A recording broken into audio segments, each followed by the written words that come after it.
Meeting to order at 5:30. Can I get a motion to approve the agenda? Move that we approve the agenda. Can I get a second? I'll second that. All in favor? Aye. Any opposed? Motion carries 5-0. We will now convene to close session to discuss consideration of confidential student matter, Ed Code 35146.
We will call the meeting back to order at 6:02.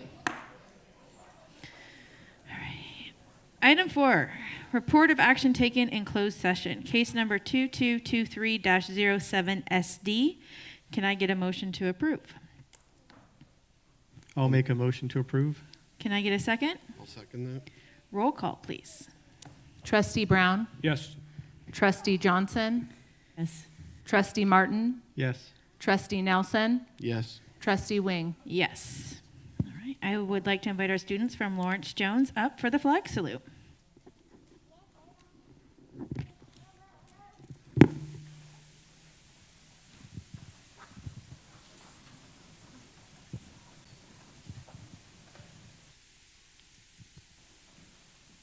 I pledge allegiance to the the flag flag of the United States of America and to the republic for which stands it stands one nation, under God, indivisible, with liberty and justice for all.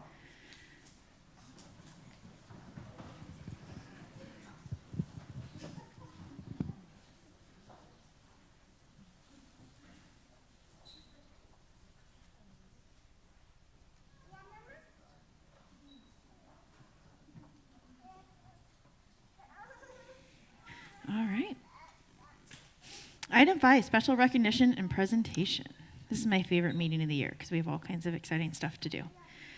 All right. I would like to call up Mr. Pat Seibel for special recognition of Lawrence Jones Middle School students.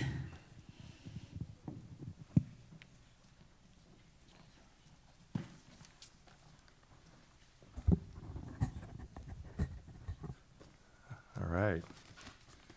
Got to bend down here a little bit. Thank you for having us tonight. Appreciate it. My name is Pat Seibel. I teach 6th grade Excel at Lawrence Jones Middle School. In my class, I like to promote creativity, problem solving, and innovation. So about 4 years ago when I found out about the Invention Convention from Shauna Whitestein, I was excited to incorporate the curriculum into my classroom. The California Invention Convention was started by a former CRP USD principal, Brenda Payne. The goal is to brainstorm everyday problems that we run into, come up with practical solutions, and create an invention. The students had a classroom invention convention, and 8 students moved on from my classroom to the California Invention Convention. These students were Luca Keene, Ethan Collins, Taylor Bonanno, Haley Arco, Zoe DeShazer, Sawyer Gritch, Aubrey Ewens Johnson, and Vita Sherritt. 335 inventors representing 80 different schools participated in this event. Aubrey and Vita were 2 of only 79 who got selected to move on to the National Invention Convention that will take place in Dearborn, Michigan, June 7th through 9th. These 2 girls are phenomenal student athletes, problem solvers, and extremely self-motivated. Most importantly, though, they are kind, they are good friends, and they are role models to other young students in this community. So I am very excited that you are getting recognized tonight, girls. Congratulations.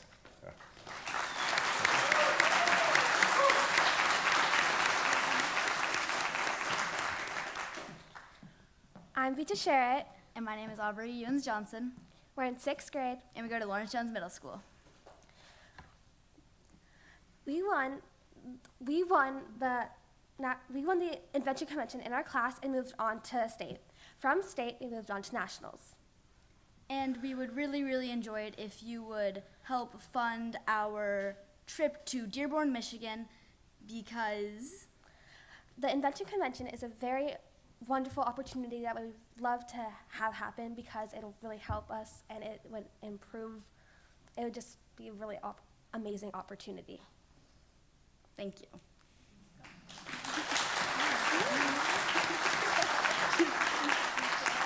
Oh, don't go anywhere. All right. Congratulations. We are very, very proud of you, and we're excited to see what you do in Michigan, and we will all be rooting for you. So you have to come back and tell us how it did, okay? All right.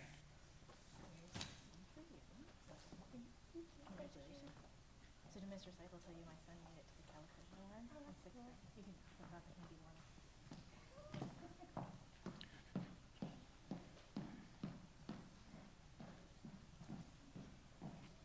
All right. Next, I would like to call up our school volunteer recognition. So if you are recognizing our wonderful school volunteers, I feel like I'm a game show host today, so please just bear with me here. All right. So we have Angie Scardina with El Camino. Hi. Good evening. So I'm honored to be the first to start us off tonight. I'd like to commend all our volunteers that are here this evening. We could not do this without you. But I am honored to start off. I'd like to call our first volunteer, Charmaine Amatiti Mack, to please come up here.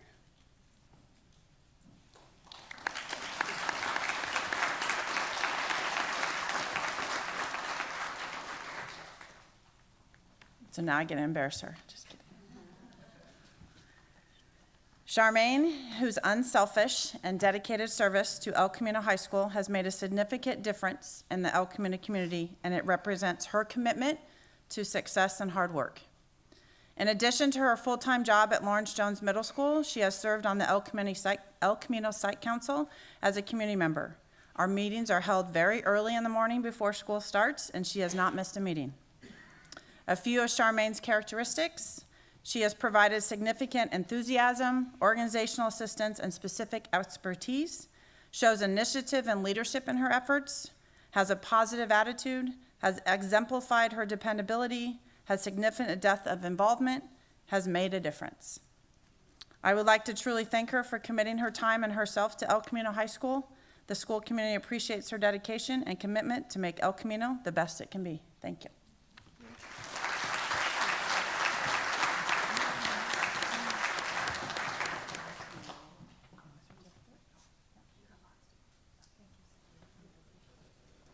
All right. And then for Rancho Cotati High School, we have Angie Scardina. Yes. Our lovely principal is home with a sick child, so I get the honor of recognizing the next Rancho Cotati, who I've actually worked very closely with. So I'd like to call up Vicki Gilbert, please.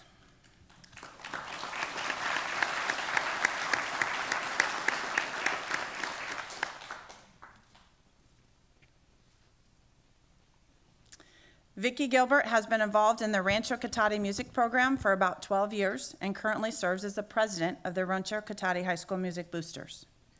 She has had 2 sons graduate through the Rancho Cotati High School music program and has been a consistent advocate for the arts in the schools. Being a band mom is no small gig. Vicki has spent 12 years showing up at school to this 0-period band class, starting at 7 a.m., and staying late for every evening performance and/or practice. This includes football games that end at 10 p.m.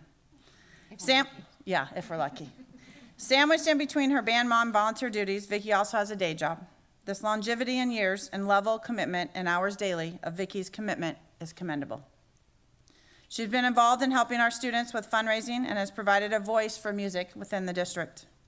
We will miss her involvement and support, and we appreciate everything she has done for our program and our students. Thank you.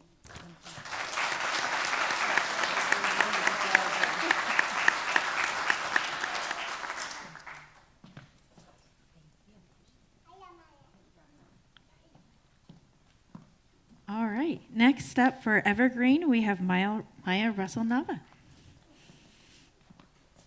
All right. I'd like to call our Volunteer of the Year, Yvonne Rosas, up.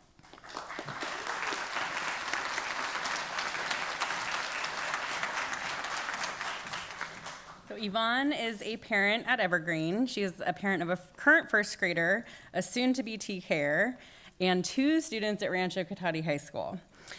She's an amazing volunteer and a very important member of the Evergreen community. She's incredibly hardworking and is someone that cares about the success of not only her own children, but all children. She's dedicated to helping not only the teachers of her children, but the whole school site. She's an important member of our ELAC, and she always makes sure that we have childcare at our PTA meetings.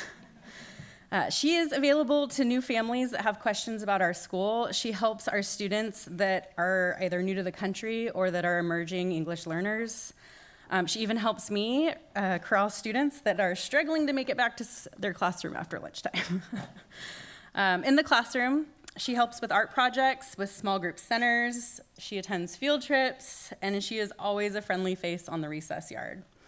We are so appreciative of your time and of your effort and of your dedication to the Evergreen Bobcats. Our school would not be the same without you, so thank you.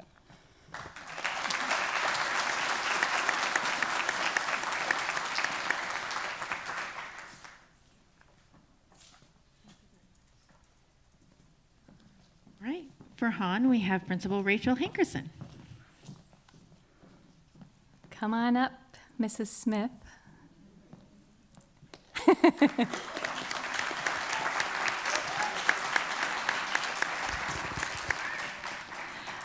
Five years ago, I stood up here and I recognized an outstanding first grade teacher who was retiring. Knowing that her retirement would be a huge loss to our community, I ended the speech with, "Even though the door to teaching is ending, I want you to know that the door to volunteering is just beginning."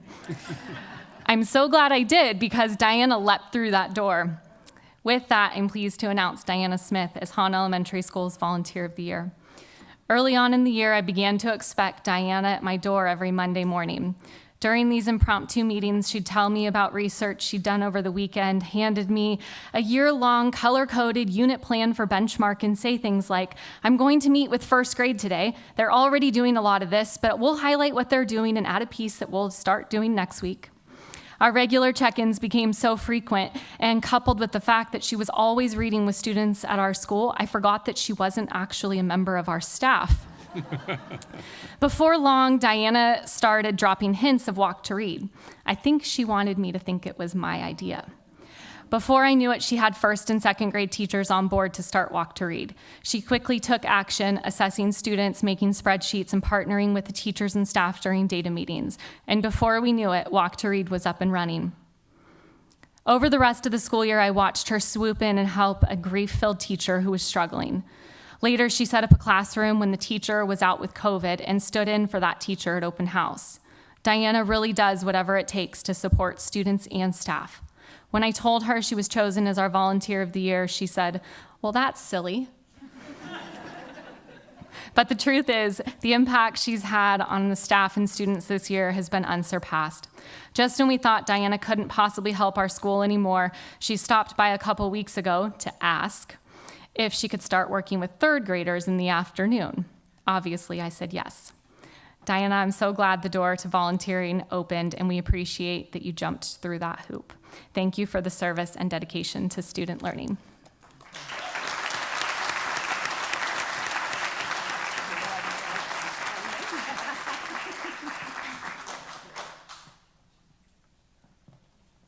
All right, for Monte Vista, we have Katie Quintana. And I'm here to celebrate one of the parents in my classroom, as well as our Volunteer of the Year, Laurel Angeli.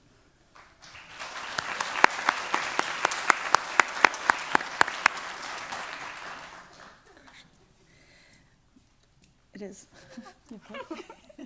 Sorry.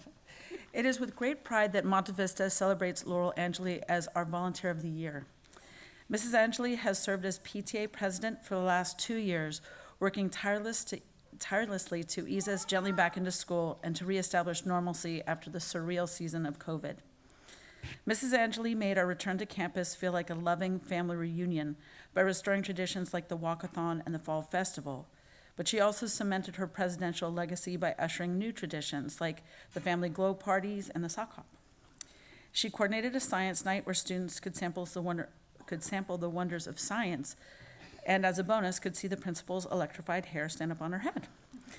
Mrs. Angeli's PTA administration has demonstrated tremendous generosity with the association's funds by funding field trips, gifting each student with a walkathon t-shirt, providing resources to the school as a whole and to teachers as individuals, and by lavishing the staff during the week-long teacher appreciation extravaganza. She also brought the world to the students through special assemblies, like the Ned Show, which taught self-esteem and an anti-bullying message through the use of yo-yos, and the Safari Encounters Assembly, where a He-Man combination of Thor and Aquaman introduced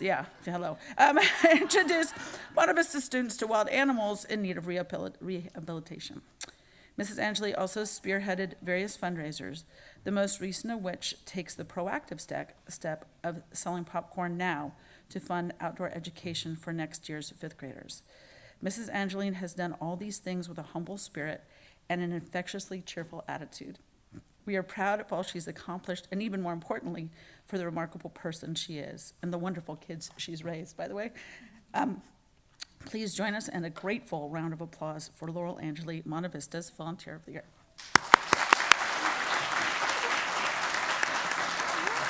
And here you go, my darling.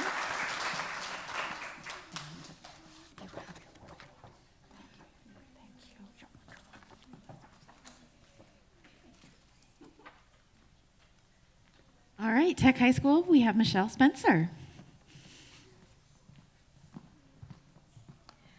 Amber Griffith.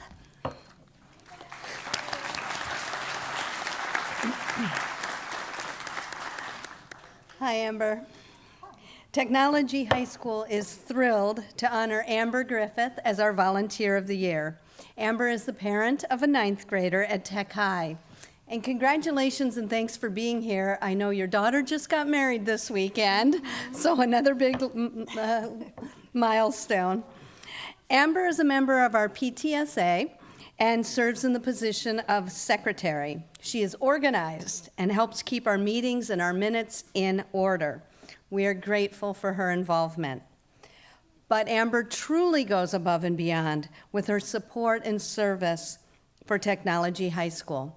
She is on our campus every Thursday for at least 2 hours, about 2 hours, helping out in whatever we may need assistance with. For example, Amber helps organize papers for teachers, makes a bunch of copies, puts things together. She has helped our library assistant in the student center put up window film in the sensory area. And because she is so reliable and consistent, we have grown to depend on her, compiling a random collection of tasks that she takes on every single week. I'm personally tremendously grateful to Amber for all of the calls she makes on my behalf, requesting donations from our community. She has secured great donations for us. She's gotten gift certificates and bottles of wine for our teachers so that we can celebrate them. She has called multiple restaurants and ordered food for us for special events and getting things at the best price and sometimes picking up the food and delivering it. Most recently, Amber has gotten a donation from Papa John's Pizza, and they donate 2 pizzas every month, 2 large pizzas, so that I can do pizza with the principal and hang out with kids at lunch and listen to what they have to say. And that is such a gift that you got for me so that I can have this experience with students. Amber Griffith, thank you so much for being so generous with all of us at Technology High School. We are grateful for you.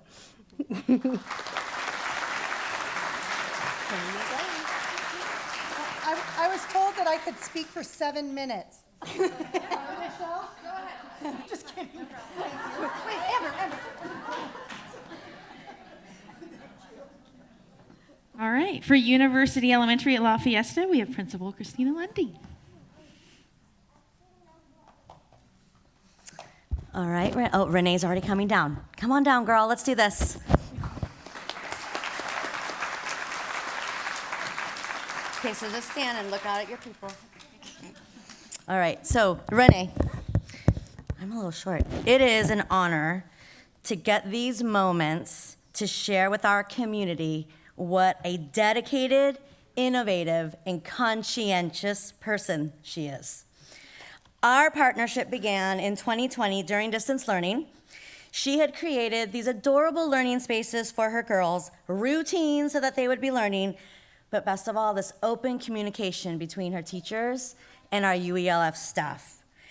And these communication pathways is what we still have going today for our brainstorming talks of how we could connect learning with all of our families at UELF. You were open and eager to chat on behalf of every child. So she ran for PTA president during distance learning. That spring decided, I'm gonna be PTA president. She ran, she won, and she also took on the role of EL assistant. That's our English language assistant for UELF. I was gonna get to work with her all day long, plus text and call her on the weekends and after school and nights. It was just like, yes, I've got her. So we were now working together all day, and our ideas would continue after hours and on the weekends. We both learned that when we have an idea, we have to share it. We don't know how to hold it back. We also learned how to put our families first and how to have those values. Right, Miss Pilar? Yeah. So we are constant thought partners. That's our favorite term for each other. We have thought partner times. And we are known for noodling our ideas. Renee, you have expanded our PTA by deeply understanding how project-based learning means using standards and best practices to make learning accessible and relevant for every student. You iterate this point with every PTA event, with every PTA budget talk, and how you strategize to incorporate all of our UELF families. As the kids would say, you are amazing, and tonight you have earned your positive paw. So, thank you, Renee, for spearheading the Readathon, our One Book for Every Student, our Seawolf Day, our Staff Appreciation with Days of Love, our delicious staff luncheons, our Family Read-In Night, our week-long event of the Walkathon, weaving in social-emotional learning into project-based learning, redesigning the staff room on a weekend with her husband, Kyle, integrating the work we do with our PTA and our garden, and truly making sure every student has a voice. It's really important to her. She makes sure that we look through a lens of equity in every action that we do. Thank you. She stands firmly by that. So, thank you for sharing ideas to Noodle, and I look forward to you continuing to be my thought partner. Thank you, Renee.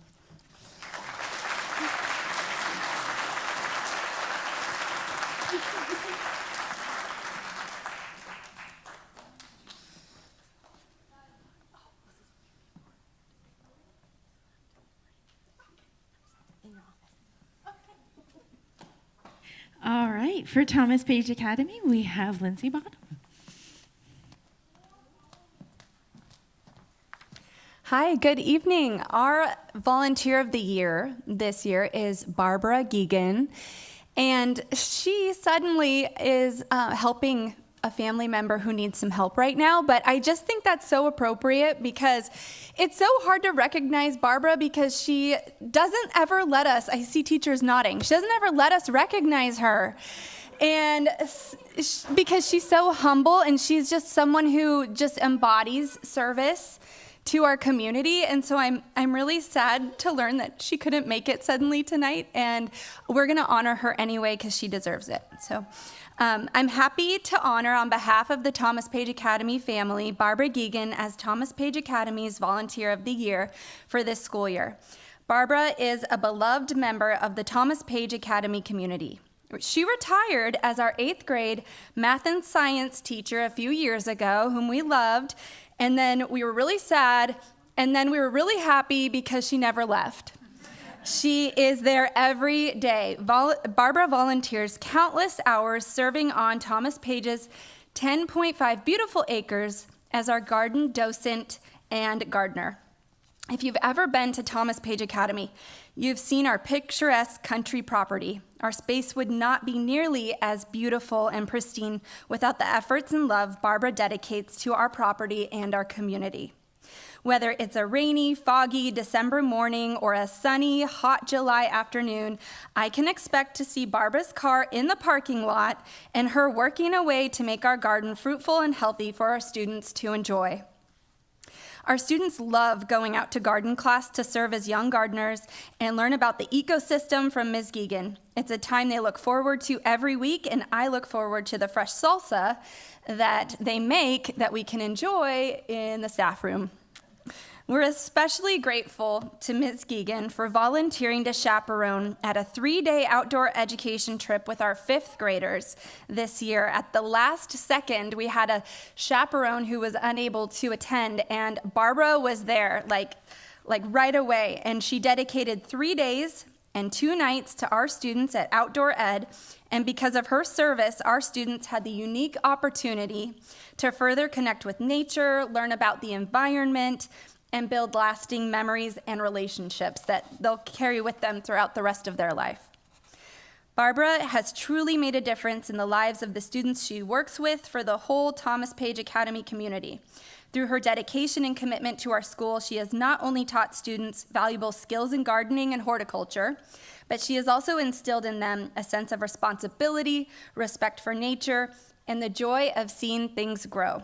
Congratulations, Barbara. You're gonna watch this. I'm gonna send you the link on this well-deserved recognition, and thank you for all that you do for the Thomas Page Academy community. It's well-deserved. Thank you.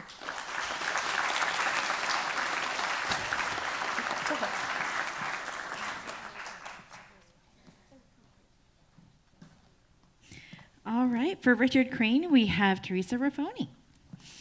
All right, and Christina McGinnis, if you would come join me.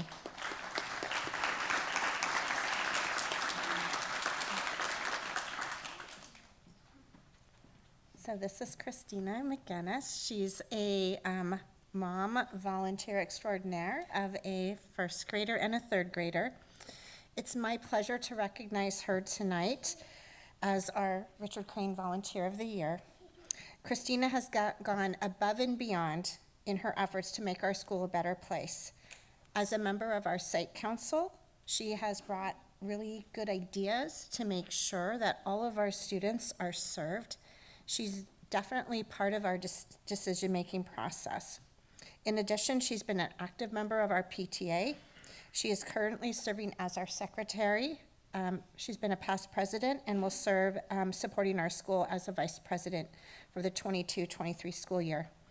Christina can be seen helping organize events, getting donations, fundraising, anything that helps benefit our students in every way you can imagine.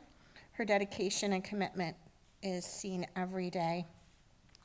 She has also volunteered to serve on the district LCAP committee, helping shape all the district as well.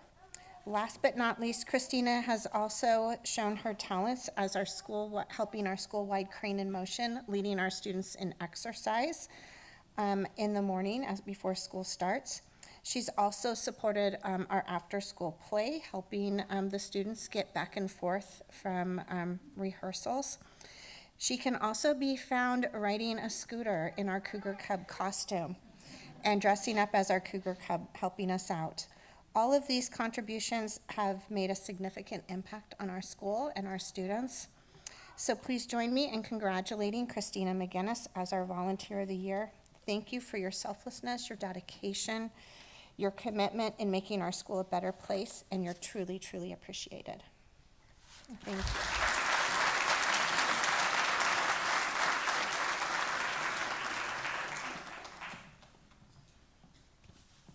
For Lawrence Jones Middle School, we have Melissa Quinn.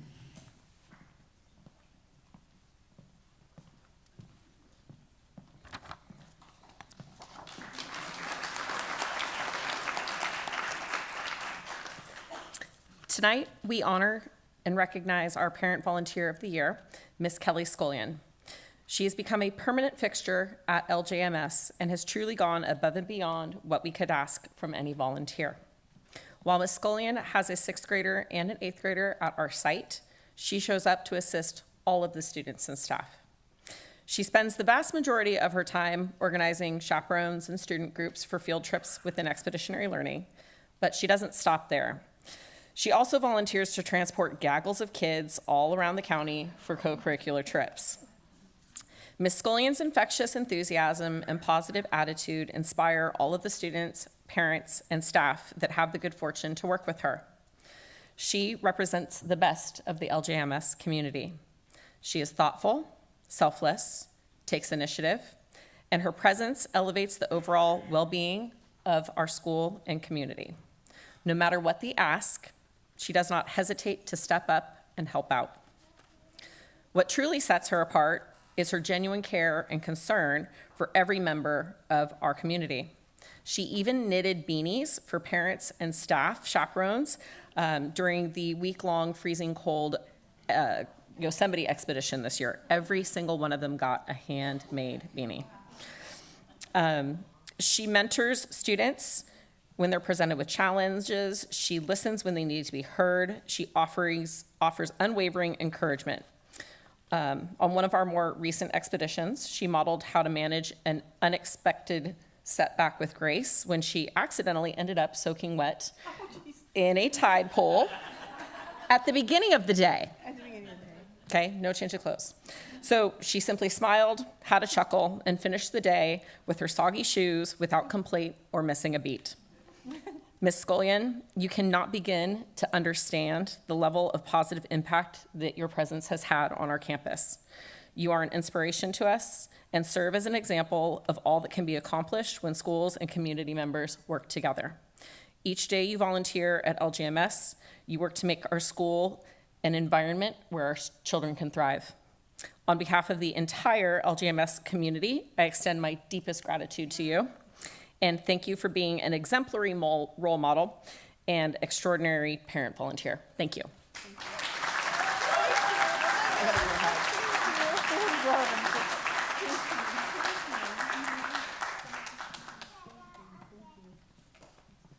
All right.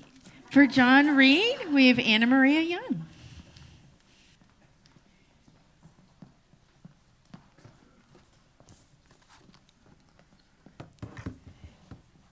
Today we're honoring Kindlin Thompson. Kindlin has shown her dedication to the students and families at John Reed through hours of volunteering. This is Kindlin's first year serving on John Reed's PTA, but from the moment she began, she has jumped right in and attended all PTA meetings and events. Kindlin is the secretary of our PTA. Even when she can't attend in person, she calls in on her phone. What dedication. Kindlin is a strong advocate for John Reed and comes with great ideas on how to make our school more welcoming and joyful for our families. Not only does she serve on our PTA, she's also the co-leader of the John Reed Daisy and Brownie troops. Kindlin, with her kind, cheery, and positive nature, has truly made a remarkable impact on our school. From the moment she stepped foot at John Reed, Kindlin has radiated warmth and positivity. Her dedication to our school is inspiring. She's invested countless hours. From overseeing our Girl Scouts to honoring our staff for teacher appreciation, she's an inspiration. She's taken it upon herself to create a sense of community at John Reed by organizing events that bring families together and foster meaningful connections. Kindlin, today we honor you for your commitment to our school community. On behalf of John Reed, I extend my deepest gratitude for your selfless contributions. Your dedication serves as an inspiration to us all, reminding us of the immense impact one person can make. We are honored to recognize you as our Volunteer of the Year. Congratulations, Kindlin. May your light continue to shine brightly and inspire others to follow in your footsteps. Thank you. Thank you.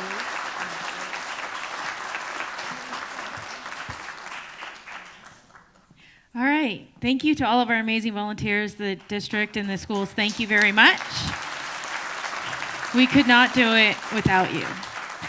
Next, we have up our amazing retirees, and we have years of service starting at 6 with some people that couldn't be here, going all the way up to 36 years. So first, I would like to welcome Joe Newcomb and Wendy Taylor with Monte Vista.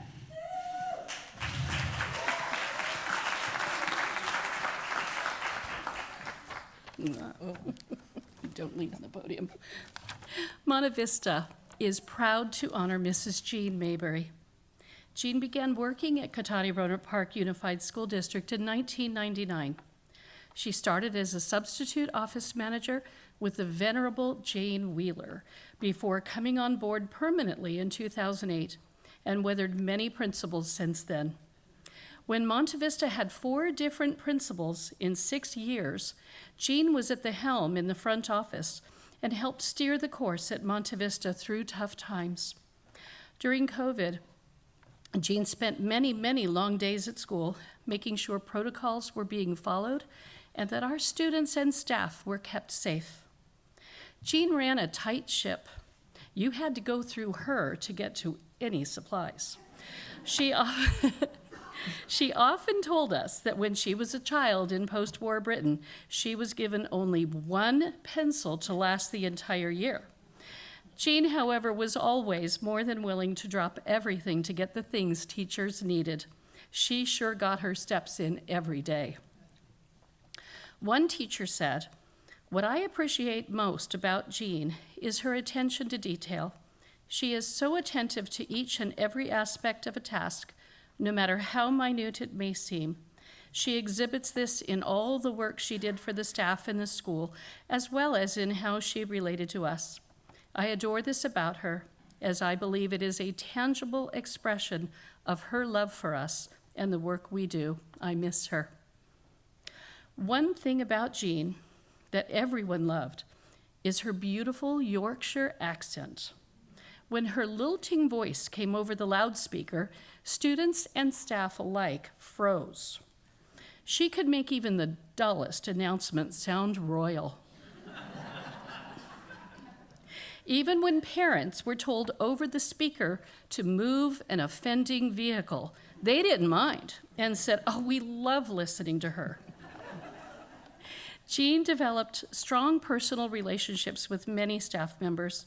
We always knew we could count on her in an emergency, such as those last-minute, "Help, I need a sub now," calls. She attended many celebrations in the lives of staff members, such as baby showers, graduations, and birthday celebrations. Jean shared her love of birds, books, and flowers. She had a bird feeder outside her window, flowers on her desk, and a good book recommendation at all times. Jean demonstrated genuine care and concern when a staff member was adrift on stormy seas. She helped us learn that a good cup of tea and a biscuit could change one's outlook on any situation. We will miss our Captain Jean and wish her the most wonderful days ahead as she sails off into the sunset with her beloved Robin. Much love, Jean, from all the Monte Vista staff.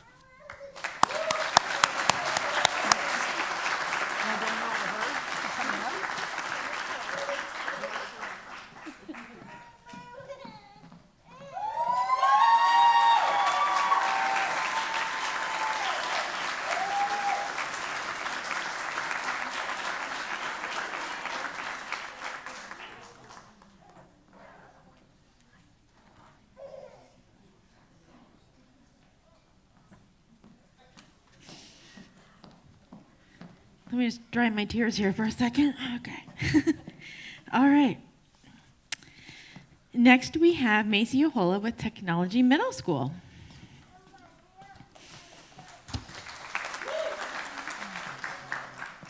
Val, can you come over here? Stand next to me.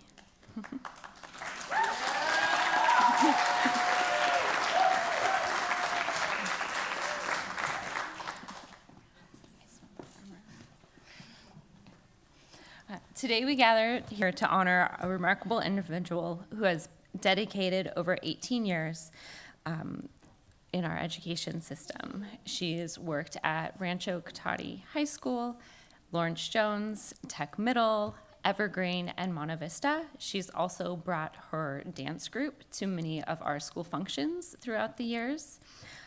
It has been mixed with joy and bittersweet emotions that we say goodbye.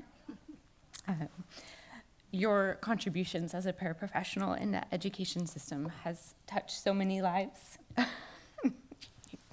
Get closer. You've had an unwavering dedication and compassion and kind heart to working with our students. You are an extraordinary person, and throughout your time here, you have exhibited qualities that set you apart from the rest. You're caring and passionate, nurturing are just a few of the things that you give to the staff and the students. It's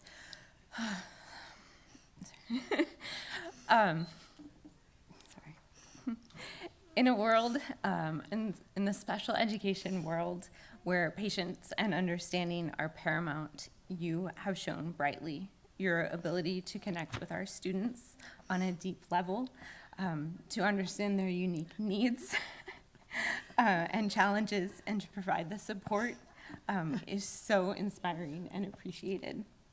You have touched the hearts of not only the students, myself, the families, and everybody that you've worked with. You are more than a paraprofessional.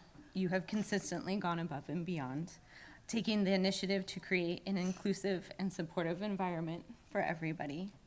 Your willingness to collaborate and work with teachers and other staff and our students have transformed our students in being successful.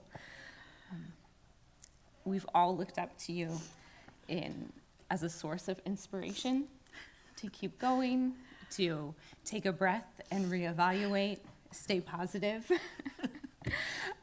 You're going to be so missed. We really appreciate you. But now you get to enjoy your retirement and the next phase. And so I just want to thank you for all your years. We'll be back. Sorry.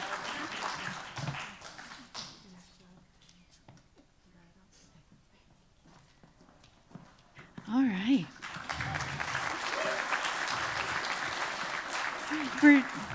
For district retirements, we have Maura Bunch. Thank you.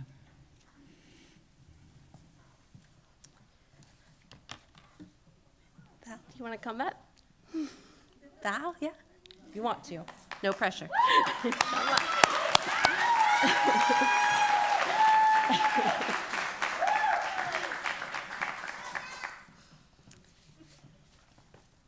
So Val is our wonderful speech and language assistant that we've had throughout the district for 20 years. And I had collaboration from all our speech therapists on my speech tonight. And they had a lot to say, which is surprising, right, for our speech and language therapists. So I had to condense it down a little bit. But I will share the full dialogue with you later. But Val has been an integral part of our CRPUSD speech and language department for 20 years and has had a major impact on its students as a speech and language therapist. During her time in CRPUSD, Val has demonstrated a high level of professionalism, organization, thoroughness, reliability, and creativity. Most of all, she has made her speech room a place where students were comfortable and enjoyed coming to work on their speech and language skills. Any of Val's colleagues will share with you how important she has been to them and students. She has made speech and language sessions fun by practicing skills through creative activities she put together and often purchasing materials for them herself. The seasonal decorations in her room are warm and inviting, and they can't be beat. Students love her and genuinely enjoyed coming to speech therapy.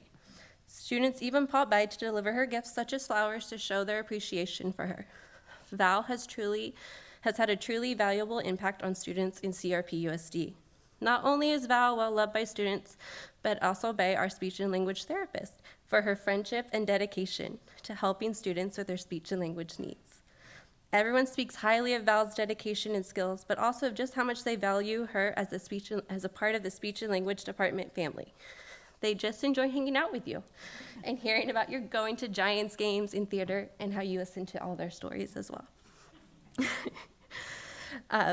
Everyone I spoke to shared their admiration for you, Val, and how much they are going to miss you. They are not quite sure what they're going to do without you next year, but they are wishing you all the best on your retirement and the many adventures you will go on. So congratulations, Val. You're absolutely amazing and will be missed by all.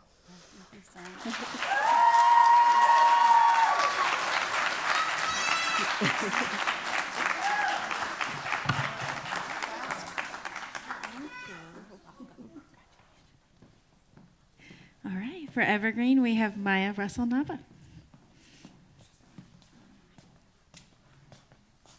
I'd like to have Miss Yvette come on up.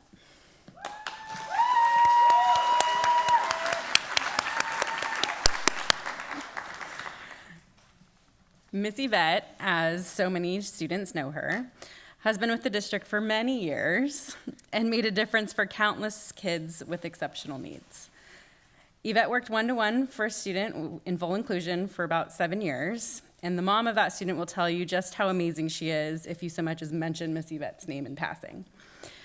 After that, she helped open Evergreen's kindergarten through second grade special day class for students with exceptional needs.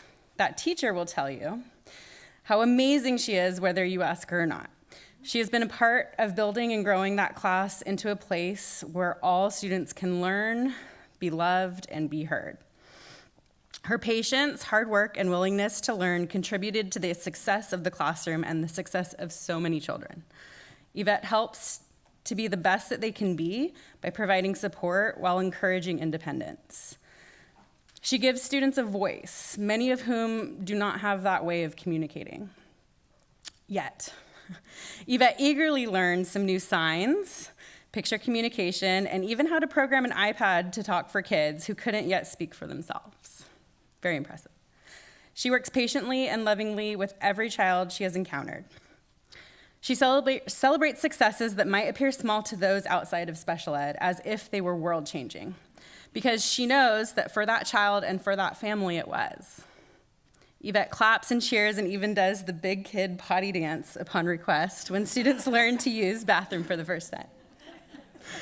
For the most part, children generally stay in the same special day class for 3 years before moving to a new teacher. During her 10 years at Evergreen, Yvette made a direct difference for countless exceptional humans. She has also made a difference to all of the other adults that she has supported along the way. Yvette deserves the best retirement has to offer, although we know she'll be back to visit, and hopefully sub. She has always seen our students with exceptional needs for what they are, which is exceptional. Thank you for your service, your love, and your dedication. The children you taught, the teachers you taught with, and the whole Evergreen family will not forget you.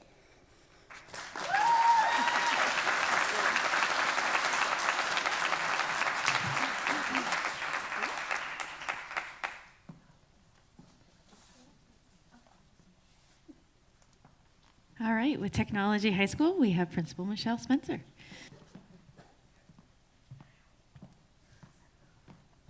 Eric Newman.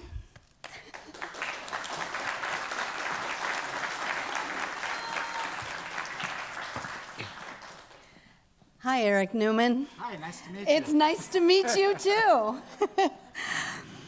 In person. Eric has been out on leave for a couple of years, and this is just my second year at Technology High School, so we're meeting for the first time tonight. Congratulations, Eric, on your retirement. Eric began his career within CRP USD at Rancho Cotati High School from 1999 to 2003. He taught beginning, intermediate, and advanced English language development courses.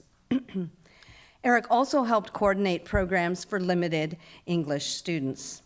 Eric then went on to teach physical education at Technology High School, eventually becoming one of our Spanish teachers, as well as teaching digital photography, which I have been told you brought quite a passion to and infused some energy into. Eric was at Technology High School from 2003 to 2021. So, Eric, it is my pleasure to congratulate you and thank you for your 24 years of service at Technology High School and within CRP USD.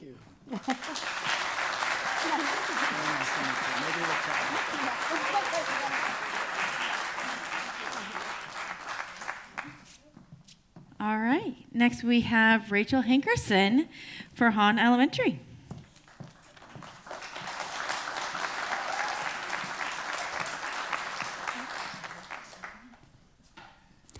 I'm excited to help celebrate the retirement of a truly remarkable educator, Sandra Lindsay.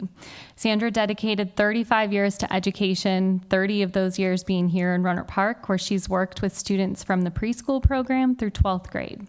Because of this, Sandra seems to know everyone. I loved being around when Sandra had taught with someone who Sandra had taught years before, because they always talked about the positive impact she made on their life. Sandra has been a special education teacher and touched the lives of countless students, families, and colleagues. Even when her own plate was full, she always made sure to check in on other staff members and how they were doing. She was always willing to lend an ear and offer support and guidance. Her classroom has been a place of learning, growth, and positivity. Sandra was always a team player. She was always willing to take on another task, mentor a new teacher, or support a struggling student. Sandra, your dedication to your profession has been unwavering, and your colleagues have been fortunate to work alongside you. Your knowledge and expertise and willingness to collaborate have been invaluable, and you have always been a shining example of what it means to be a great teacher. We will miss having her on our campus. She never missed a holiday and always went around with a small trinket to let everyone know that she was grateful for them. She truly loved her students and put in extra time to get to know them, their likes and interests, and was proud to share their successes. She never missed a spirit day. And she was an expert report writer. I'm convinced she never had a single typo. That's saying something if you've ever been in an IEP. In retirement, Sandra's looking forward to spending time with her friends, her daughter, and she's looking forward to traveling. We've already got her committed to sub for us some.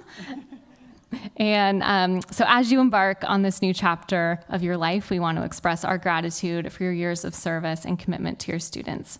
Congratulations on a wonderful career, and thank you for all that you've done. We already miss your joyous personality, and we wish you a happy and fulfilling retirement.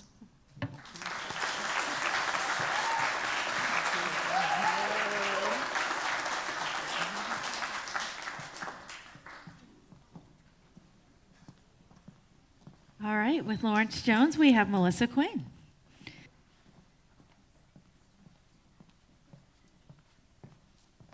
I'd like to invite Kay Hawkins to join me.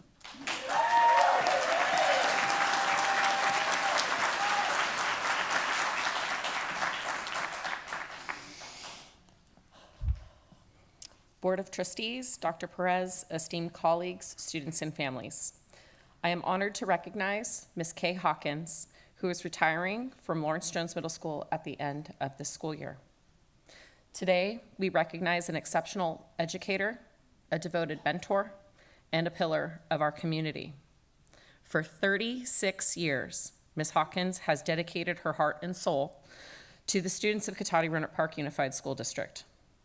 The first decade of Ms. Hawkins' tenure was served in the GATE programs at La Fiesta and then Marguerite Hahn Elementary Schools. Her specialty has been teaching English and social studies to 6th and 7th graders. Ms. Hawkins moved to Creekside Middle School when the school opened in the fall of 1995 and is one of the last original Creekside staff members to remain at LJMS. Ms. Hawkins has undoubtedly left an indelible mark on the countless youth that she has taught over the last 36 years. Throughout her career, she has been a role model, mentor, and a source of inspiration. She has instilled with us the LJ Cornerstone values of perseverance, integrity, service, and discovery. She has nurtured student curiosity and has challenged us to hold fast to our core values as the school has endured a name change, several leadership changes, and distance and hybrid learning. In the classroom, Ms. Hawkins created an atmosphere of excitement and intellectual growth. Her passion for teaching and learning transformed textbooks into gateways of exploration and made each lesson an opportunity for discovery and growth. Ms. Hawkins empowered students to think independently, ask questions, and to discover their unique voices, which was highlighted in the annual poetry challenge that she led. Ms. Hawkins noted that one of her proudest moments and accomplishments was when she collaboratively planned a district-wide quincentennial Renaissance Fair celebration, which was hosted at the community center back in 1992, for which every single student in the entire district participated in the activities, including dressing up. Ms. Hawkins' impact reaches far beyond the confines of the classroom walls. She is a true advocate for the well-being of her students. She has shown us that education extends beyond academics and shapes our mind and character. She has led by example through the organization of our canned food drives, Pennies for Patients, which have benefited our community at large. Beyond her dedication to students, she has been an invaluable mentor and friend to her fellow educators. She has been the driver of our Sunshine Committee. She also brings snacks to all of our staff meetings. The leader of our English department, our Cornerstone Committee, and the collaborative director of our LJMS musical presentations. Always ready to share insights and lend a helping hand, Mrs. Hawkins has created a strong community of educators committed to making a difference in the lives of our students. Now, as we bid farewell to our dear friend, we cannot help but feel a mixture of sadness and gratitude. Sadness, as we will miss her presence in the hallways and classrooms, her wisdom, and her participation in all things LJMS. However, more than anything, we feel an immeasurable amount of gratitude for the contributions that she has made to our community. Kay, as you embark on this new chapter of your life, we want you to know that your legacy will forever be etched in the hearts of your students, colleagues, and the CRP-USD community. Your passion, dedication, and unwavering commitment to education have persisted multiple generations, and your legacy will persist. May your retirement be filled with joy, relaxation, new adventures. We hope that you will cherish the memories that you have created and know that you leave behind a lasting imprint on the lives of those you taught and mentored. You have truly made a difference, and for that, we are eternally grateful. Congratulations on your well-deserved retirement. Can we get a standing ovation? 36 years.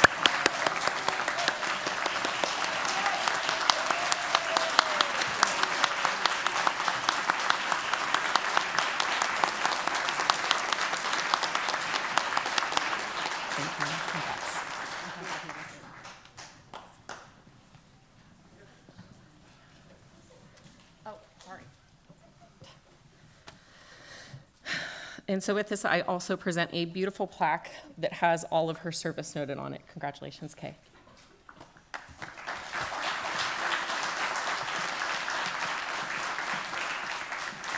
All right.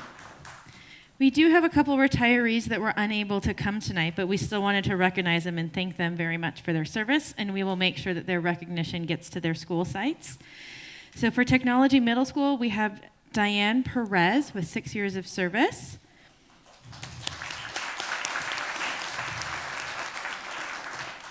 For Monte Vista, we have Christina Martinez with 16 years of service.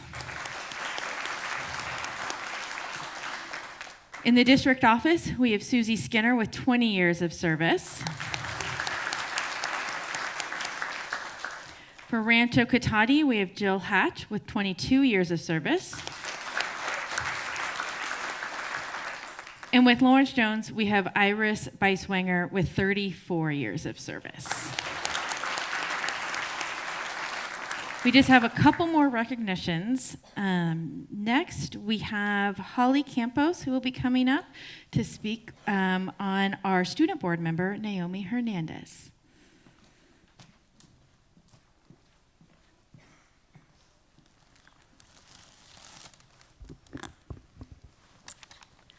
Tonight, I am honored to recognize THS Student Board Representative Naomi Hernandez. As you know, each month, Naomi attends the CRP-USD school board meetings to deliver updates on student and staff activities at Technology High School. She spends countless hours tracking school activities, writing, revising, and reciting her board speech. But she does so much more for Technology High School in Cotati-Rohnert Park Unified School District. Naomi serves as PTSA liaison, delivering a monthly report to the PTSA and communicating back with the THS associated student body. She keeps ASB informed about happenings at school board meetings. She manages school communications around student activities as our public relations officer. She takes advanced placement classes. She takes part in the Upward Bound summer program. She is the Chick-fil-A Leader Academy liaison. She was the student leader in charge of our visits to John Reed Elementary School when our ASB students read to and with John Reed students. Naomi is at just about every THS ASB event that we put on, asking how she can help and leading with integrity, confidence, and courage. And for the first time in THS history, Naomi delivered a multilingual board report with the intention of building community across the CRP-USD district.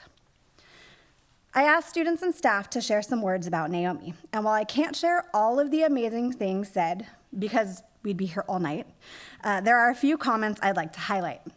11th grader Giovanni Ledoux noted, "A PR is to be the voice of the people, the bridge between groups that otherwise wouldn't communicate, and the one to relay vital information that can change a community for the better. Naomi is all of these things and more. Ninth grader Anya Singh shared that Naomi is one of the most influential leaders in ASB. She's always there to help out anyone. Gia Gazzano, 10th grader said, one of the best leaders at Technology High School is our PR, Naomi. She has a strong voice and an amazing attitude that always brightens our ASB class. Whenever someone needs help, she's the first to lead a helping hand. 11th grader Caleb Schiffman commented that around campus, Naomi can be seen giving announcements, capturing moments of pure Tech High joy, and nurturing the school climate with many different jobs in the community. Naomi never quits. Teacher Ms. DeCleva articulated that Naomi puts so much effort into her work and has pushed herself to take really difficult science classes. Ms. Alvarez mentioned that Naomi sets an example to those around her as one of our multilingual leaders on campus. Mr. Freebairn, Naomi's AP Spanish teacher, explained that Naomi is an absolute delight. Not only does she come to class with a wonderful attitude, but then she goes to work and excels in that work. In summation, Naomi embodies the THS leadership motto of giving more than you ask, and she does so with passion and positivity. She is a role model for our younger student leaders, demonstrating an impeccable work ethic and leading THS with heart. Her impact at THS is evident.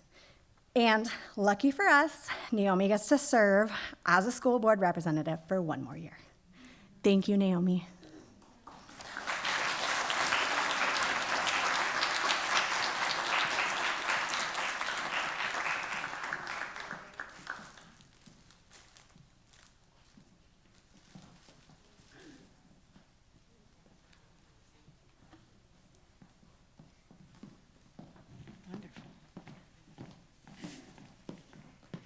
All right.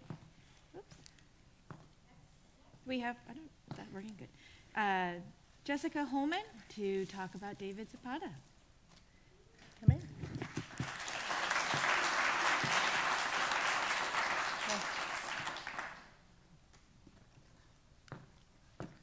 It's ironic you did that.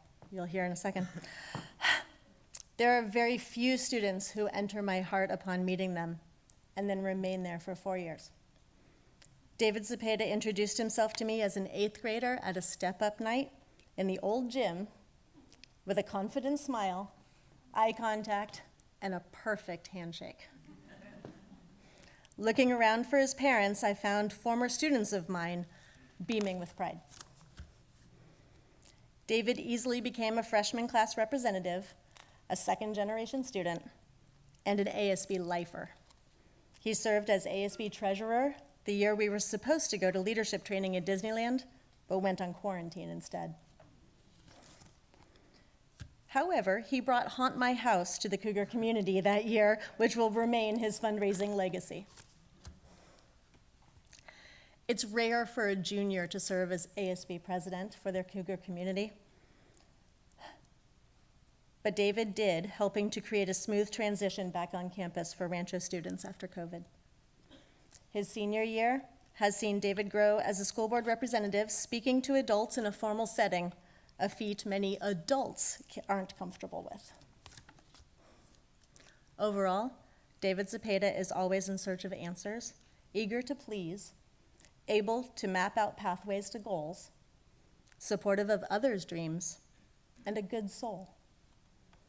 Next year, David will be a San Diego State Aztec, a Cougar in his heart, one who knows the value of a handshake, and someone I will consider a lifelong friend. Good luck, David.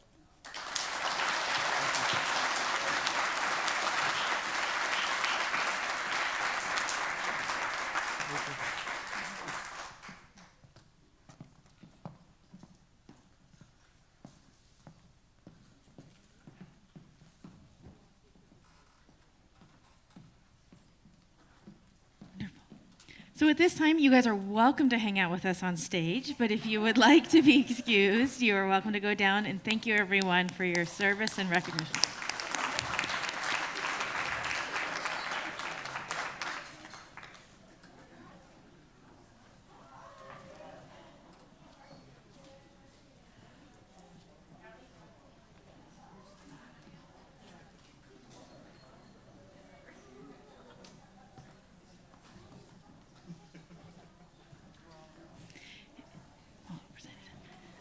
All right. I also meant to present you both with, we have the plaque.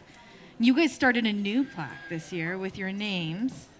Naomi, you're going to, I guess, be on there twice now. But so this will be hanging in the district office. Rochelle will take a picture and send it to you with all its glory. But, oh yeah, hold it now.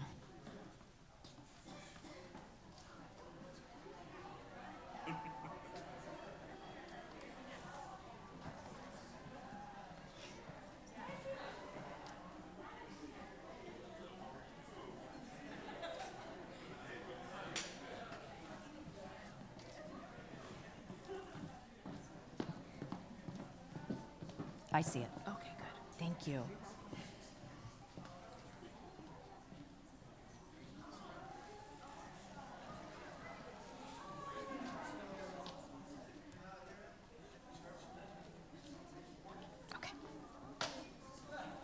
All right.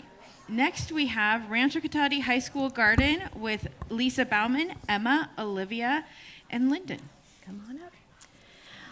Good evening, Board of Trustees, Superintendent Perez. I just want to thank you for giving us this moment to share with you some of our students' hard work.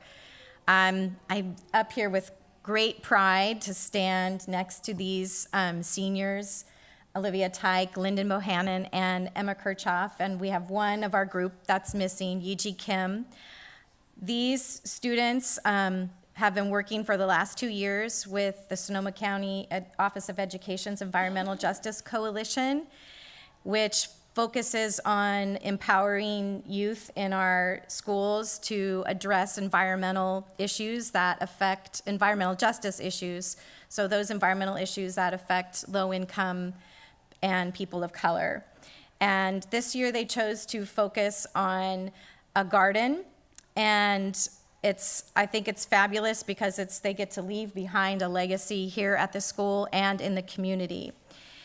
I'm going to let them tell you about the garden, but I did want to also point out that this actually does tie in with some of our LCAP goals, addressing both the career readiness and college readiness and building and maintaining highly effective and relevant family and community partnerships.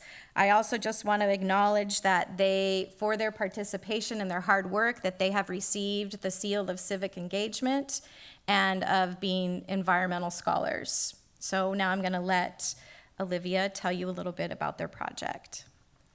Alrighty, so our objective was to create our school's first ever garden to grow produce that will be donated to our local food pantry, NOAA, which is right across the street from our high school, supporting those in need in the surrounding community. Rohnert Park sections B and C are ranked 92 on the Human Development Index of Northern California, which measures quality of life, knowledge, and health in communities. So to provide a hands-on learning, and it also would provide a hands-on learning experience for students in our new environmental science CTE pathway that Ms. Bauman will be teaching starting next year. So our partnership with NOAA. NOAA stands for Neighbors Organized Against Hunger, and it's a locally run food pantry right across the street from Rancho, but also located in C section. NOAA has agreed to create a permanent position on the board for a student from Rancho Cotati High School. So there will always be a link between the garden and the food pantry. This partnership between Rancho and NOAA will provide students an easy segue into community service opportunities. Many students have restricted access to transportation and other community service opportunities, so having these easy community service options on campus and right across the street will hopefully be an incentive for more students to get involved. And I'm going to pass it off to Lyndon. All right, so our garden will be located on the southeast side of campus. We will have 8 4x8x1 galvanized metal raised beds, and they'll be lined with hardwire cloth to prevent gophers. They'll also be equipped with drip irrigation, and then on top of that, we'll be rotating seasonal vegetables. And the hardwire cloth that will prevent gophers will be our integrated pest management. Let's see. All right, and then, so this is going to be our location. For our garden, it's going to be near the path to SSU and the baseball field, and then it'll be seen by the red circle on the campus map. And then I will be passing this off to Emma. Hi, so this year we worked very hard to set up all the funding needed for the students that will take on the project next year. So we got a $500 grant from Sonoma County Office of Education. We got an $800 call to action grant from Sonoma Water. We are going to receive irrigation materials, seeds, and a $100 gift card from Friedman's. We are receiving 10 cubic yards of organic soil from Grab and Grow. And we are also we have received $362 from our bake sale fundraiser that we hosted back in the winter. And our next steps are to link or install our spigot to our sprinkler system already here. And we are assembling our beds that we ordered, and we are going to explore feasibility of a storage shed as well as a fence. Okay, and that is it. And if you have any questions for any of the students, I'm sure they'd be happy to answer them for you. Thank you very much. Does anyone have any questions? I have a bunch of questions. Yes. I have a bunch of questions. Go for it. Okay, first of all, congratulations for all three of you in doing this and for that. I grew up in an agriculture family. My father graduated with a degree from Washington State in agriculture, and then got drafted and went to Annapolis and became an officer in the Navy, and then came back and worked for Del Monte. My brother worked for Del Monte. I worked for Del Monte. I was the family maverick that left the food industry because I saw how hard you have to work in the food industry. My father was in charge of purchasing all the raw materials, and my brother ran one of the plants. And selfishly, I didn't want to work those crazy long hours during the season. So I know that the dedication that it takes to put a small garden together and that. My brother's retired, and one of his hobbies, in addition to photographing birds, is he helps run a huge garden in Turlock that's sponsored by the Kings and by Rayleigh. So hopefully we've had some sponsorship. So I guess, is the garden going to be put together starting in September or now or when? That's my first question. We are hoping to have I think it was an opening kind of groundbreaking ceremony this year, just so we could be here to see it be built, hopefully, tangibly. But it'll be probably start in use in September. Okay. So way back when Sharon Chanula taught in this district, at Hahn, one of my side jobs has been a contractor. I brought in an excavator, and we dug up and did some mounds and did a garden there, probably unofficial, but we did it back then. And then one other thing on here I want to talk about is if I can get on the thing, the hands-on learning experience for students in a new environmental science CTE pathway. So I had the privilege, and I'm going to say a name. Does anyone know who Professor Pamela Ronald is? No. Okay. But you know who Nicole Mann is, right? Yes. You know who Harrison Ford is, right? You know who Bill Gates is, and you know who Albert Einstein. I would put Pamela about 10 steps above all of those people. Pamela, let me read a few of the things. Pamela's at Davis, one of the premier ag schools. There's also Berkeley and Cal Poly and things. But I had the privilege of working with Pamela and her husband on a project on their property. In addition to doing this in garden that her husband was this was her husband was, but her husband was he was kind of a renowned gardener. But Pamela, so here's some of the things that she does. She started out with a BA in biology from Reed, then went on to Stanford University with an MS in biology, MS in physiologically botany from UC Berkeley, PhD in molecular and physiological plant biology, and doctorates, and on and on and on.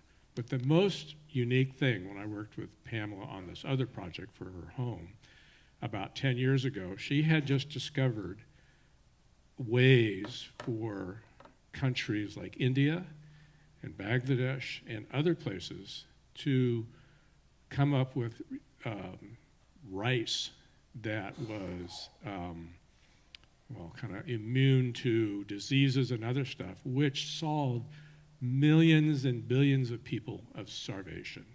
So hopefully you'll look up Pamela on the internet. Hopefully, I don't know if any of you are going to consider a degree in life science or crop genetics like she did, but that's why I value her up here, because she has saved so many lives by providing this technology. She's one of the top 100 scientists in crop in the world. So that's just amazing. So thank you for doing this. Thank you for showing the interest, because food is important. We take it for granted type of thing.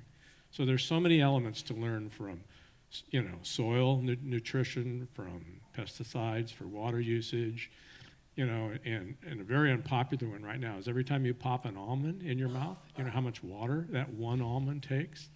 We won't say it's like 2.5 gallons per one almond. So, it's interesting with crops and things like that. So thank you for doing this, and I look forward to that, and I hope more students are involved, and I hope it gets involved into the scientific CTE pathway. So thank you. Great. Thank you. I have a question too. It's nice to see you again. I had the privilege of being there at the Environmental Coalition Showcase and was really impressed with your garden. Really impressed with how thorough and how you involve the community. And small gardens are, I don't want to say popular because that implies a fad, but they're gaining in need, and we realize just the benefit of local produce. My question is, for the summer, do you have a plan to take care of it? And if you don't, I've got a couple ideas. With working with the food pantry, they have volunteers and a board themselves that have also said that they would help over the summer, but we also need that all students are always in need of their community service hours, and the summer would probably be a more free time, hopefully, for them to help out. Thank you. And I could also see, as the CTE pathway develops, that being an opportunity for a summer job, something like that, or a summer internship. Or even a summer assignment. Or a summer assignment, yeah. Don't give her ideas. But we'd also love to hear your ideas. We're happy to talk with you more about it, and we're always open to new ways of looking at things and doing things. Thank you. Okay, I'll send you an email. Great. Okay, great. Any other questions for the group? So I just want to know, what are you guys going to grow? Well, that's going to be kind of up to the students, because Okay. it's going to be a project where they have to plan the garden. So they've got to figure out what are good things to grow and when to grow them and how to plant them. And so That'll be great. we'll see. Well, we look forward to seeing next semester watching it grow, literally. So that'll be fun. I'm excited. Thank you very much for coming in, and thank you for putting Thanks this for project having us. together. We Yes. appreciate it. Good night.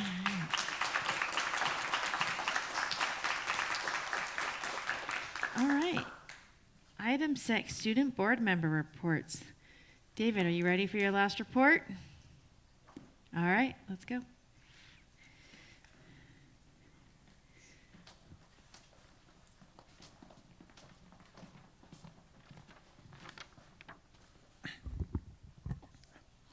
Good evening, board, and thank you for letting me speak tonight. This is my last report as a school board representative, and I'm very grateful for the time I had on the board. I will forever cherish the memories I have created while being a school board representative. With that being said, this past month was very busy. On April 26th, the Environmental Club collaborated with a program called Zero Waste to host many games in the quad inspired by Earth Day and sustainability. Some games included a scavenger hunt, coloring contest, sorting, and much more.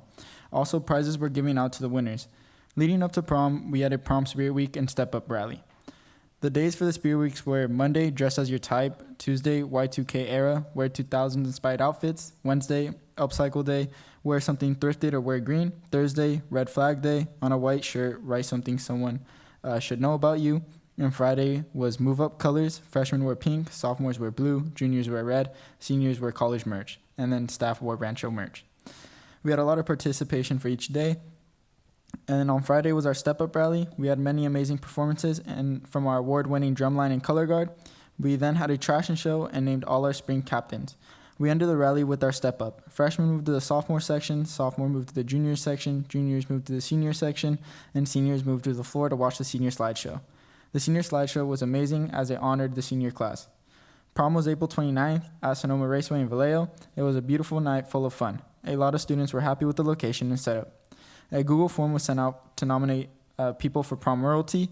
The people you nominated had to be seniors, and everyone nominated students must represent either one or more of the 4 core principles. R, respect the PAW, remember the why. C, create unity and school pride, communication with teachers and peers. H, have an open mind and a helpful heart. S, spark the spirit and support the success. The top 2 vote earners are crowned, and this year, congratulations goes to Rebecca Hernandez and Kaden Lee, who were chosen for prom royalty. A Google form was sent out for seniors to provide their senior college decision. The responses were made into posts that are on the RCHS_senior_decisions23 page on Instagram. So far, we have 45 posts that show where some of our seniors will be going after high school. All of our students have finished their AP tests. Congratulations to all our AP students who had their tests. Our final blood drive of the year was on May 4th, and we had many students and staff participation. We collected 22 life-saving units of blood. Overall, this year, we have collected 78 units, saving 234 lives. Our first ever sneaker drive kicked off on April 20th and went until May 12th, or is going until May 12th. Our goal is 200 pairs of shoes. Many shoes were donated, and we were able to give back to our community. Used or new shoes were donated to Got Sneakers, an organization that helps recycle shoes and keep them out of the landfills. This month's Student of the Month theme was encouragement. The ceremony will be held on May 31st in our College and Career Center. On May 12th, our management and events class hosted their spring carnival. There were a total of 35 games and a photo booth. There were prizes, toys, and candy. It was 50 cents to $2 to play a game. They raised $325 for the North Bay Cancer Alliance. Our second annual canned food drive began this Monday, May 15th, and will end on May 26th. Our Let It Shine talent show will be hosted on May 19th in the TAG Theater at 7 p.m. Tickets are $10 or $8 if you have an ASB card. You are all invited. Rancho is now part of the first ever robotics competition, a worldwide robotic tournament. Rancho's first robotic team had only 8 weeks to design, build, and program a robot to compete against the 40 other teams, each with their own unique robot. Our team of 10 plus 3 industry mentors worked late night builds and had a robot that was able to compete against teams with 120 plus members. Even while our robot broke 4 times and was fixed 5 times, we were still able to compete in every single match. Thank you, school board, and I can't wait to see Adamaris and Sammy do great things in my position next year. Thank you.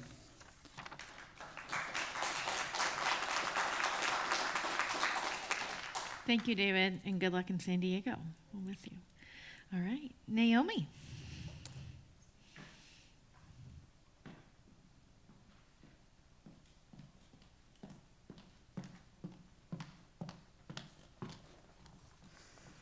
Good evening, and thank you for having me. It is fascinating how fast this school year has gone by. For the past several months, I have looked forward to attending board meetings to not only represent my school, but to represent my classmates. We want to thank all the students at Tech High for contributing to the efforts of creating a successful school year. This year, we not only brought joy to the students at Tech High, and as well as the community outside of Tech High. I am proud of my classmates for all their hard work and can't wait to see next school year's accomplishments. This is my last report of this school year, but I'll be back in August to continue to represent my school. This month was very occupied. Our black and white gala prom at Sonoma Raceway was a success. It was a lovely Saturday on April 22nd, and the scenic drive to the venue made it for a long car ride feel like a breeze. Our venue was so stunning that we inspired many schools to hold their prom at Sonoma Raceway. Junior and seniors had a great time. There were 2 main areas, inside and outside. The outside had a fireplace with outside furniture that students enjoyed, and inside was a DJ where students were able to dance. We had a photo booth that everyone enjoyed taking pictures with their friends, including staff. On behalf of Tech High, we would like to thank the prom committee, Caleb, Vanessa, and Ava for their dedication in planning a successful prom. Tech High royalty for this year was Later and May for junior royalty, and Mason and Parker for senior royalty. Technology High School is partnering with Sonoma State University for a tutoring program on campus. The tutors are college students who work at SSU Learning and Academy Resource Center. These tutors have received ongoing training and experience in general writing strategies and academic support. We're excited to see students take advantage of this new opportunity at Technology High School. Last week was Appreciation Week. Students wrote letters to teachers to show their gratitude and appreciation. As the week progressed, PTSA gave out different gifts to all teachers each day, such as donut breakfast, full breakfast, and lunch. Here at Tech High, it is every day that we like to celebrate our teachers. I would like to thank our teachers for helping us in any possible way that they are able to, and for guiding us to become successful leaders in life. With all the love, thank you. On Friday, we held our last rally of the year, which was beach theme. The hosts of the rally were next year's ASB cabinet, which were welcomed to the stage by the Tech High's band. To kick off the rally, the hosts played a few games with the crowd, starting with karaoke with California Girls. The next game we played was ring toss with a pool noodle that carried into limbo, where everybody got low. The dance team did an amazing performance. After the fantastic performance from the dance team, it was back to playing games, Dizzy Cup Stack, and Teacher Plus Student Relay, where Ms. DeCleva's team won. We ended the rally with that and made sure to congratulate all students for such a great year, as well as send our best wishes to the senior class. I want to recognize Ella. She was our spirit commissioner this year and did an incredible job organizing. Thank you, Ella. Last Tuesday here at Tech High, we held Freshman Connections. We invited all income freshmen to join us in some team building activities, as well as social time to hang out and get to know some friends. We want to thank PTSA for supplying snacks and drinks. Tech High finds Freshman Connections as a wonderful opportunity for students to just have a blast and see what a positive environment we have at Tech High. We had 77% of incoming students show up to this event. Our last Spirit Week of the school year began on Friday. Wear your beach outfit, of course, school appropriate. Yesterday was night in, night out, and where you dress in PJs or wear a fancy outfit. Today was dress up as your favorite musician day or wear their merch. Tomorrow is dress up as the person you like or as your celebrity crush. Thursday is Disney Day in celebration of seniors leaving for grad night. Friday is barbecue day. You can dress up with aprons or as a Barbie, pink clothes, such for the upcoming Barbie movie. To celebrate this Spirit Week, there will be movies during lunch, games, and including snacks provided for the student body. THS is creating a one-day art gallery that allows students to display their art for the school to see. This includes visual and performing arts. Students will also have the materials to create art for fun with different items like paints and clays to try out. This is a fun end of the year event that allows students to relax and enjoy art from all students. We invite all of the community members to come next Thursday, May 25th. Seniors are excited for graduation with grad night in Disneyland happening this Friday. We look forward to celebrating our Tech High seniors walk across the stage at graduation and wish them the best of luck, and we look forward to sharing their next journey in life. You can also check out on Instagram at THS Senior Decisions, and you can check out where our THS seniors are attending next fall. We would like to also congratulate all of our hardworking students who took AP testing this year, as well as juniors in taking state testing. We're so proud of our 155 students out of 323 Tech High Titans who participated in AP exams, adding up to 284 AP exams in total administered at Tech High. Our last year of engineering at Technology High involves PLTW design and development. Our juniors all year have been working hard to develop a solution to solve an issue. Recently, our juniors presented to experts and developers with two of our groups, Always Clean and Stornado, presenting at the Spark of the Future showcase to raise charity with CTE Foundation. We thank all of our juniors for their hard work, and we're excited for the future of PLTW. Spring sports are ending their season. JP Miller and Caleb Weaver are advancing until the meet of championships for track and field after topping on top 3 for their events last Saturday at NCS Class A. We wish them good luck, and we're so proud of our track team for winning across the board for CMC this year. Congratulations to our baseball team who are 6th seed in the NCS championships. It's the first time Tech High has ever hosted a playoff game, playing against Kira Lake today at the baseball field in Tech Middle. The game started at 5 p.m. and is currently going. As always, we wish them the best of luck. Lastly, a year ago, I made a friend here, David. I wanted to say something. You are an amazing person, and I'm glad I had the chance to meet you here. I know you will accomplish many great things in life, and you will always have a friend here. I would also like to thank the board for giving this opportunity to the students to come here once a month and be the voice of their school. Thank you. Thank you. Thank you. And we're looking forward to having you back next year. All right, trustee reports and activities. Trustee Johnson.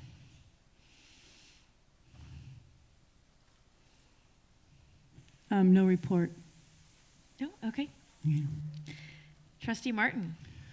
I had the privilege of going to the Environmental Justice Coalition showcase, where I saw the 2 Rancho Cotati efforts, as well as the Tech High efforts. And it's amazing and exciting to see what the schools and the students are bringing together.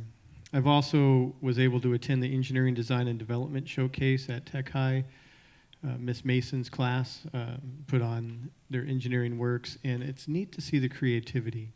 They took on a challenge, and then they made it happen, and it's just really exciting to see. And then also I went to the Tech High Dinner Theater put on by Miss Walters' class.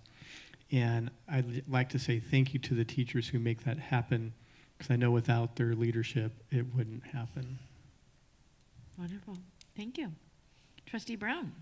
So, I am live. So we did attend the reclassification ceremony, which was stellar, and I don't want to steal from Myra, but that was the first time we've done that. So that was special, and I'll let Myra. It's probably part of your report. Yes. Yeah. So I won't steal the thunder, but I just want to say that was special, and Shirley and I got to fist bump all those kids, and it was special. So it was also special, that Myra did an outstanding job in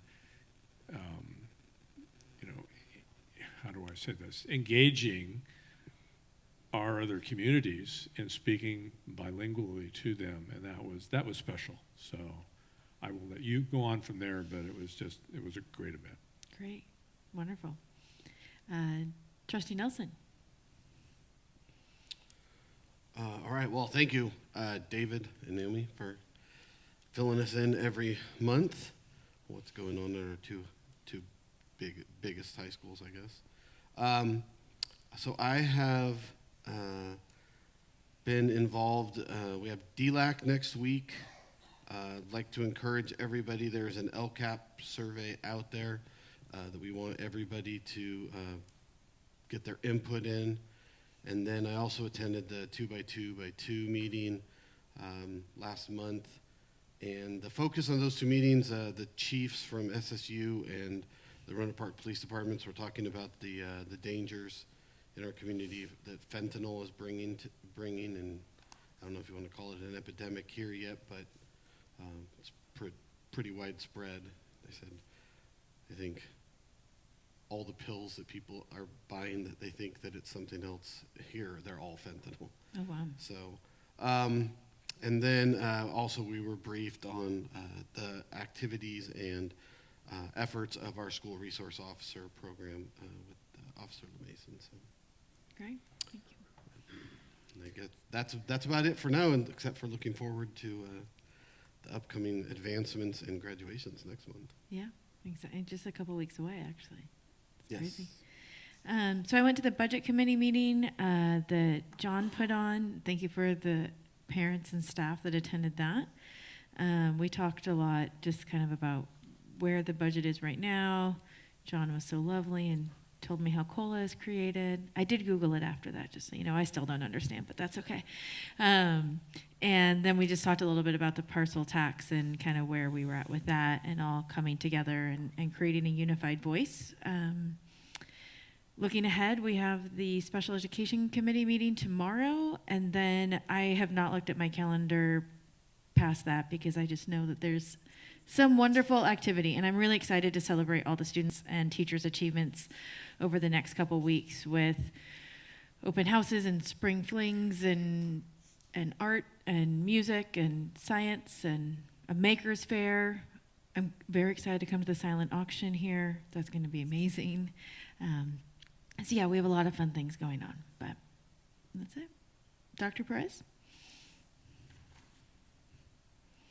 Thank you. So we've had a little bit of time between our board meetings, so there's been a lot of activity. I'm really excited to have visited Evergreen and UELF on my regular site visits. It's always a pleasure to be with the kiddos and see what they're learning, and then they're always excited to share.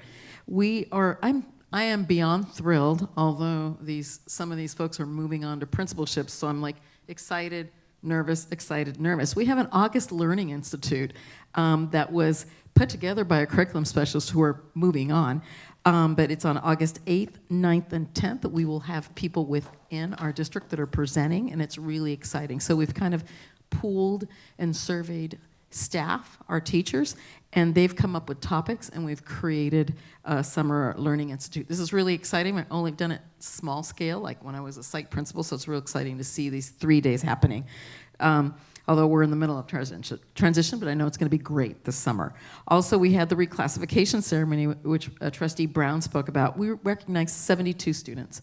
And really the purpose behind that, it's so important, so exciting to make sure that our children acquire language, our second language learners. And for me, it was really a focus on you've acquired English, but make sure you maintain your bilingual status. Make sure that you practice both languages, because you're going to be far more successful, you're going to have more opportunity, and you get to communicate with more people. And I had forgotten to mention this that evening. I couldn't remember the name, but there is an opportunity for the kids to get a seal of biliteracy when they graduate from 12th grade. So there's requirements behind that, just like the seal of civic engagement, we have the seal of biliteracy, and I really want to encourage our multi-language learners to strive for that. We had our Parent Advisory Council short brief meeting. The PAC had the opportunity to meet Dr. Fields, who's in the audience, our new assistant superintendent, who'll be joining in a few weeks, and he's going to hit the ground running. And we also have the CAPS network with the principals, which was really exciting. Our last meeting, but we met together with our school teams. I also attended the Sonoma State Circle of Excellence. I'm very proud to say that UELF was honored for their work with student teachers, and one of our very own, Frankie Avila, a teacher from John Reed, was also recognized for his work with our students, but just celebrated by the School of Education. And I wanted to let you know that I attended the John Reed open house, and we have another open house coming up for John Reed. We're going to be having an official open house in June. I think it's June 8th, for the Family Resource Center, which has been a dream of Principal Young and kind of part of my vision to really provide services. I went and visited today, and it's exciting. There's counseling service. There will be food giveaways if young families need diapers. Just a variety of resources to support our families. So I'm going to have them come visit with the principals so that they're aware of the services they provide. And these are employees of CPI that are housed in our district. So it's very exciting work. And that's my report for tonight. Thank you. A lot of great things going on. All right, next we have Roanoke Park Cotati Educator Association. Oh, there you are, Ben. I was looking for you. We have Ben Meshes.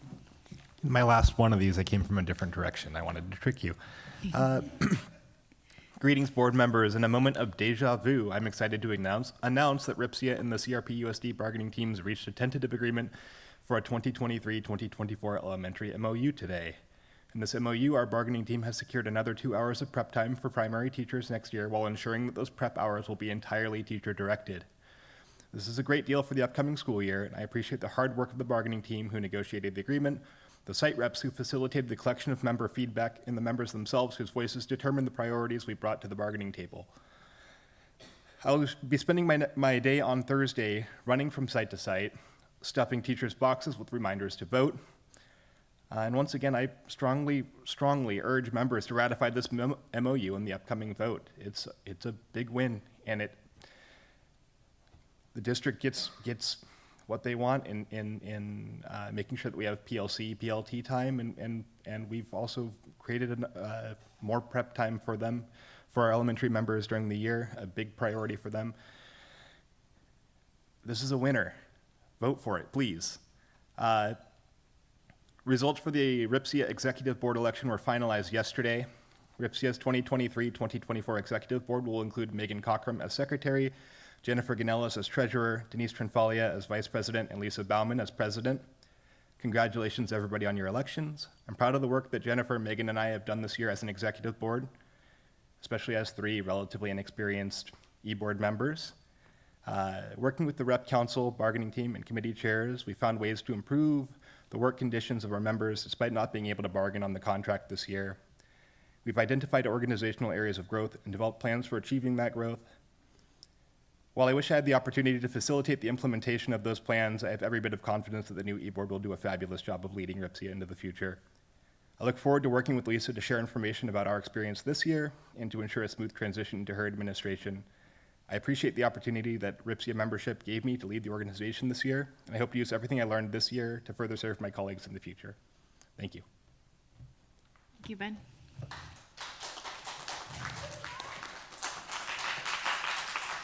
All right. We have no report tonight from CSEA or SEIU.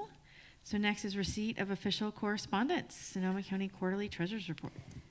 And that's exactly what you received for your review, and it comes quarterly. Great, wonderful. I believe we have no public comment tonight. All right. Is there any discussion on the consent agenda? All right, then can I get a motion to approve consent agenda items 8A through P?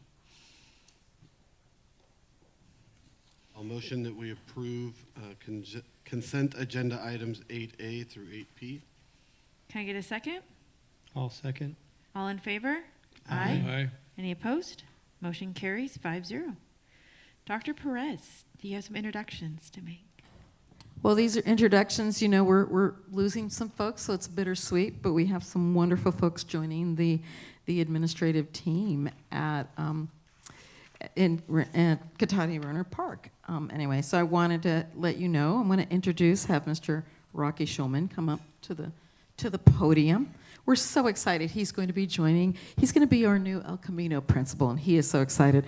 What's really special about, I'm telling you, you're excited. Anyway, but what's really special about Mr. Schulman, he has been, he was a tremendous help during the COVID crisis. I would respectfully refer to him as COVID man. He helped us with the protocols. He was on top of things. He was helping calm the community. And then we lost him, and he came to be the assistant principal at Rancho Cotati. But what was really great is I'd get pictures of him with students, and I'd know about the wonderful things going on here at Rancho. So I'm really excited because he's a wonderful connector with people, connector with students. That's one of his strengths, and he's now going to be joining that El Camino team, and we're excited to present him, introduce him. Thank you very much. I am loving my time here at Rancho, and I look forward to continuing my work at El Camino and the other things I'll be doing and stepping into the legacy that's been created by Angie Scardina. So thank you very much.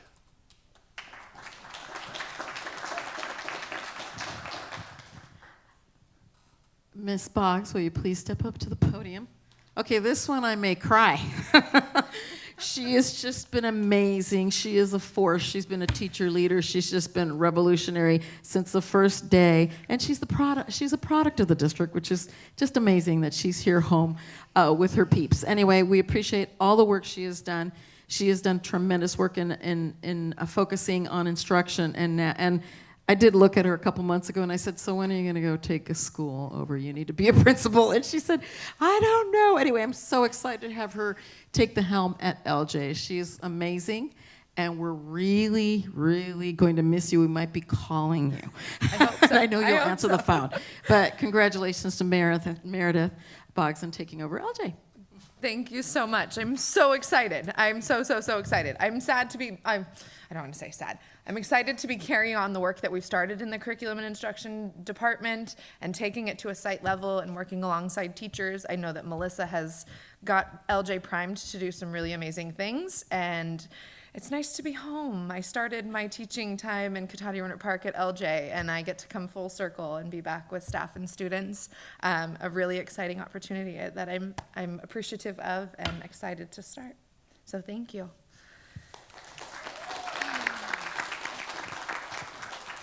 Well, we have someone else that's decided to come home, Mr. Josh Brown Herrera. This amazing science teacher decided to take a little jaunt over to Marin, and he was the assistant principal at Miller Creek. He's done some great work there, but we know he was a teacher leader at LJ, probably was in cahoots with Meredith over there, but now he's decided to take over, to come back home and take over at Tech Middle School. I'm really excited to introduce Mr. Herrera, Mr. Brown Herrera, to you. Thank you so much, Myra. It's so great to be here. I'm really grateful to everybody, and I'll say that, you know, when I left for Miller Creek, it was one of the hardest decisions of my life to leave this district, and coming back is one of the easiest. So I'm just really grateful to everybody here, and I can't wait to, you know, come back and serve this community again. So thank you.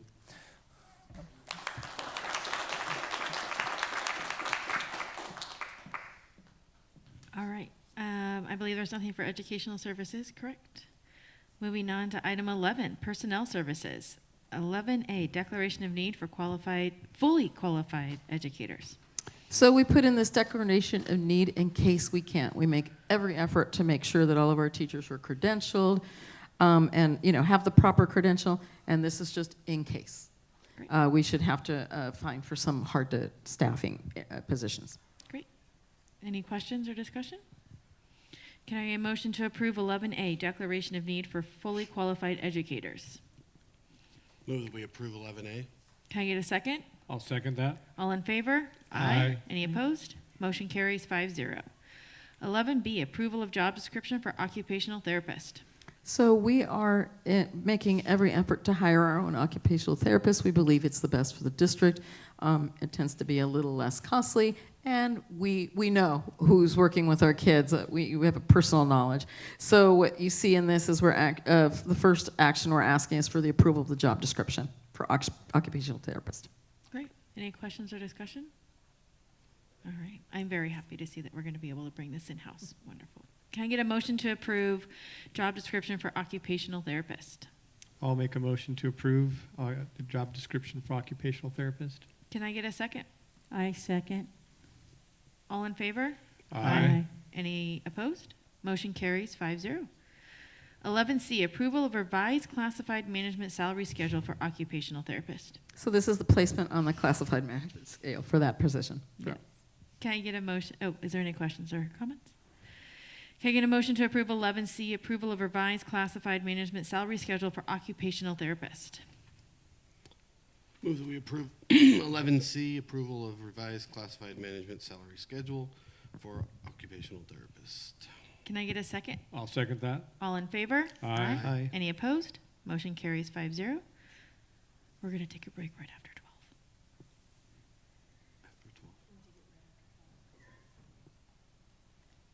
Item 12, business and operation services, approval of waste hauling and recycling services contract.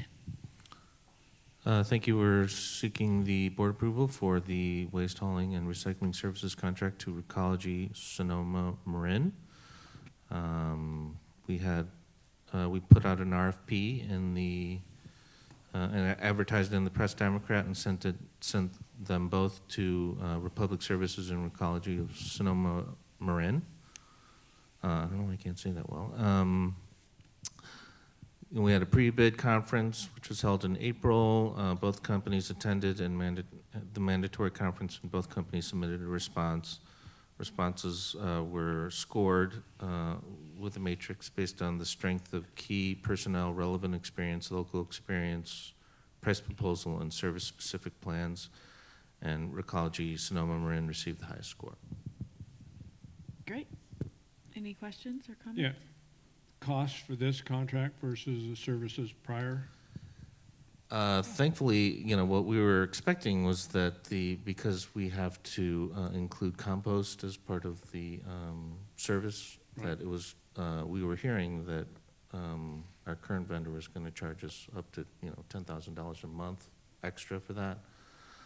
And thankfully, one of the reasons why Recology Sonoma Marin score was so high was because it was due to the price. And I haven't completely studied it, but I think it's right around what we're paying now currently, which is if you think of what I said earlier, that could be a $100,000 savings. Thank you. Great. So this does include, so we will be recycling and composting now. Okay. Will there be education or training for the staff on site? Correct. That's part of the contract. Okay. So they're going to do the education for us? Yes. Oh, that's fantastic. Great. All right. Well, I'm very excited that we are going to be able to bring recycling and composting into the fold. So that's going to be great. All right. Any other questions? All right. Can I get a motion to approve the waste hauling and recycling services contract? I move to approve the waste hauling and recycling services contract. Can I get a second? I'll second that. All in favor? Aye. Aye. Any opposed? Motion carries 5-0. We will now take a 10-minute break. We will come back at 8:05.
We are back in session at 8:06. All right. The next item up is our superintendent search firm presentations. The board met a couple weeks ago with the announcement of Dr. Perez's retirement and decided that we would be using a search firm. So an RFP went out, and we had 2 proposals submitted, one from Leadership Associates and one from HYA. We have them both here tonight to give us a presentation. So first up, we have Leadership Associates. Oh, there she goes. She's coming from. Yeah, please come on up.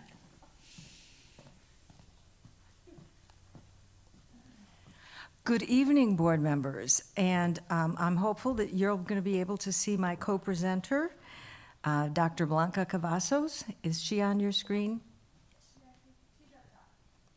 Okay, and Blanca, my understanding is that you're going to drive the PowerPoint, is that right?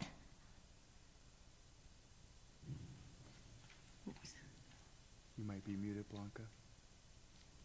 I can barely hear. Okay, are you able to hear me a little better now that I speak into the microphone?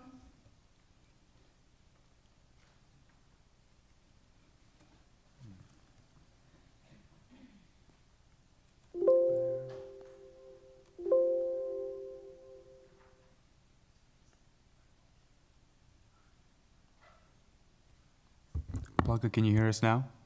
I can hear you. Can you hear I me? can hear you very clearly. The other sound is muffled. Is my sound muffled? I can hear you a little bit better. Okay, now can you hear me? Much better. All right, I will try swallowing this microphone. Okay, sorry for the delay. Blanca, are you going to be pushing the buttons for the moving the screens?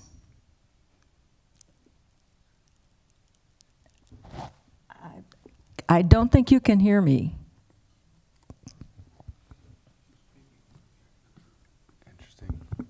Yeah, Blanca, we can't hear you at the moment. Are you able to hear us? Let me.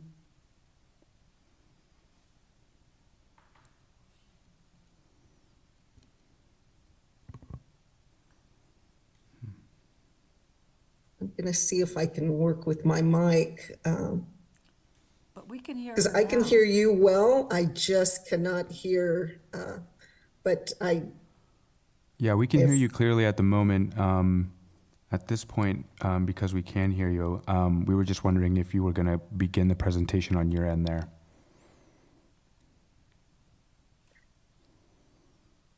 The sound seems to be strong and then gets lighter.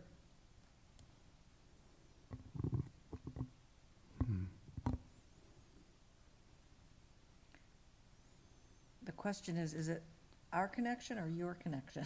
Yeah. Internal microphone, no, that's all good.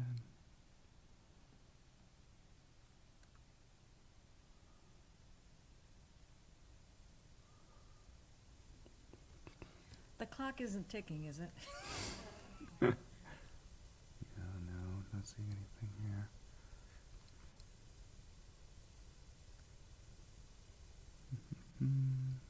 Do we sound any better here, Blanca? I can hear you, but not as strong as I heard you initially when you and I had a conversation earlier when we were testing. Gotcha. Are we able to turn up the mic at all? Nope, that is the highest our microphone can go. For the sake of the meeting, we can all see your presentation here on our end, and so if you were to begin your presentation, we could go ahead and hear you from there. I wonder if I even. I don't think she can hear us. Can you ask her if she can hear us? Are you able to hear us now? Let me see. I'm gonna let me see if I can do anything with the sound, because it's clear and then it's like far away from the mic. Gotcha. Well, I think in the interest of time, let's give it a whirl, and I happen to know her side of the slide, so she can move her lips, and I could just, lip sync with you.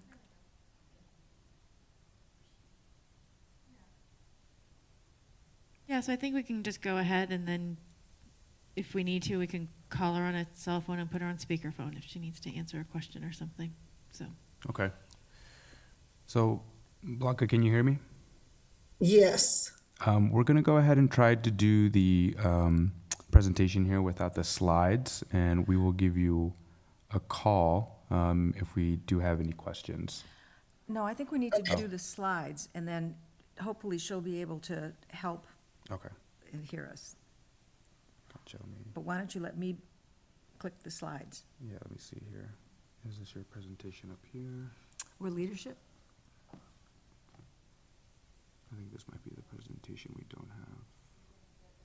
We didn't get that presentation. Okay. You didn't get leadership's presentation? Yeah, we I have it. It's in the board packet. You have it in the work packet. So they If you can just cue me, I will switch the slides. I think I'll be able to hear that. It says Blanca, can you put the slides up?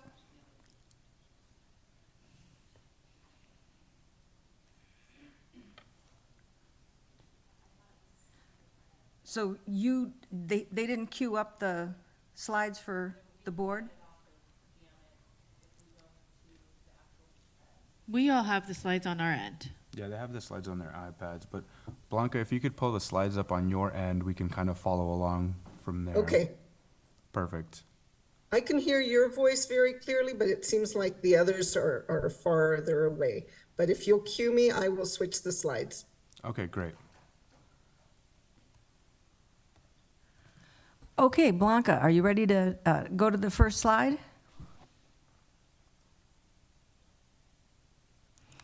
Blanca, can you hear me? I'll just go to that slide, the next slide. Okay, again, I am very sorry that we're having this technical difficulty. Hopefully, Blanca will be able to hear what we have to say. So Blanca and I are both partners in Leadership Associates. We are the premier search firm for California superintendent searches. And I'd like to just start by introducing myself, and then Blanca hopefully will be able to introduce herself. So my name is Dr. Jackie Horsch, and I retired from the Superintendency of Union School District in San Jose. I have also been involved in many of the various educational organizations and associations, and full disclosure, I was an associate with Hazard Young and Atia, HYA, who was a friendly competitor for this search. So I've worked for both firms, most recently for Leadership Associates. Blanca, can you introduce yourself? I think I heard that to introduce myself. Please. I'm Blanca Cavazos, and I was retired from Taft Union High School District as a superintendent. I was superintendent there for 8.5 years. Currently, I serve on the Access State Board of Directors. I'm a director at large, and I will continue to do that this next year.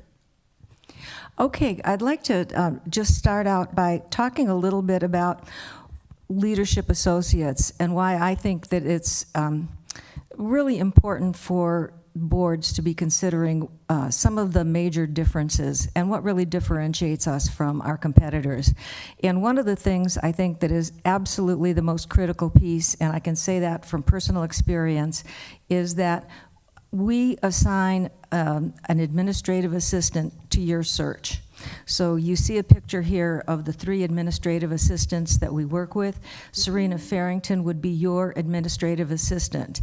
And if your board secretary or your superintendent administrative assistant hasn't gone through a superintendent search before, honestly, I have to tell you, it's critical that you have somebody who can walk shoulder to shoulder with her through all the things that have to happen, from board postings to Brown Act requirements to templates that she's going to need to set up stakeholder interviews. There's a lot that has to be done, and we can't do it because we don't have access to a lot of the things that your administrative assistant has and will need to do. So I think this is really one of the biggest differences that most of the search firms, how we differentiate ourselves, is that you will have Serena Farrington 24/7. She'll be there to answer all of your questions. She's going to give you sample templates, guidelines, anything that you're going to need to make it a successful search. Blanca, can you do the next one on statewide reach? Yes. So one of the benefits of Leadership Associates is that we have partners spread throughout the state of California. You can see where each of us resides. The great benefit about that is that we have a statewide reach. We're able to connect and recruit candidates throughout the state of California. One of the things that you'll note is that I am pretty much in the central California, but my granddaughter lives in Santa Rosa, and so I tend to do many of my searches up in Northern California because then I stay with them as I'm doing the searches there. And I'm a Bay Area resident, and so I've done many, many searches in Northern California. So what we want to do is very briefly, and I know you've read the proposals, and they look a lot alike. I know that for a fact. But we want to just highlight some of the things, again, that we feel differentiate us from other search firms and why we think we can do the best job for you in finding that right superintendent. So one of the first things is that, it starts and ends with the board. Your search is our search, and we work very, very closely with you to customize it in any way that you want to do it. What you'll see as we go through, and you've probably seen already in our proposal, we start out with a proposed timeline. We're going to have an initial meeting if we're selected with you, and we go over the timeline. We go over every single part of the search to make sure that everything that you want is included in the search. If you want to have a community advisory along with an interview panel of yourselves, we'll be happy to do that. You tell us how many stakeholder groups you want us to meet with, how you want us to meet with them. Are we going to meet with them on Zoom? Are we going to meet with them in person? And one of the things that does differentiate us, again, is that our fee is all-inclusive.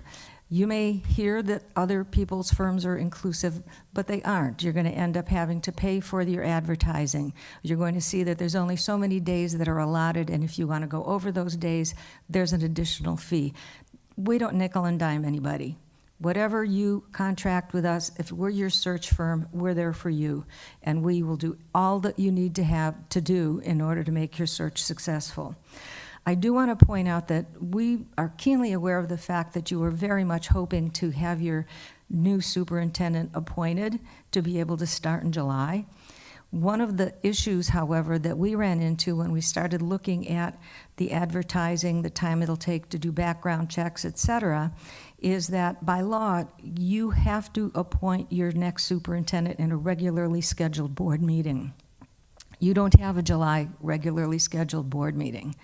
So we can certainly work with you on this, and we can make adjustments, but just knowing that, we felt that if we could do your interviews around the end of July, you might be able to know who it is that you're going to appoint, but you would appoint that person at your August 19th board meeting, because that is the next regularly scheduled meeting.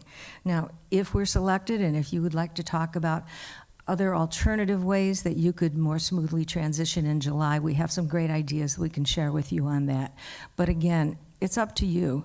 You decide what it is that you want, and we are going to be there to make it happen for you. Okay, Blanca, you want to talk about stakeholder input?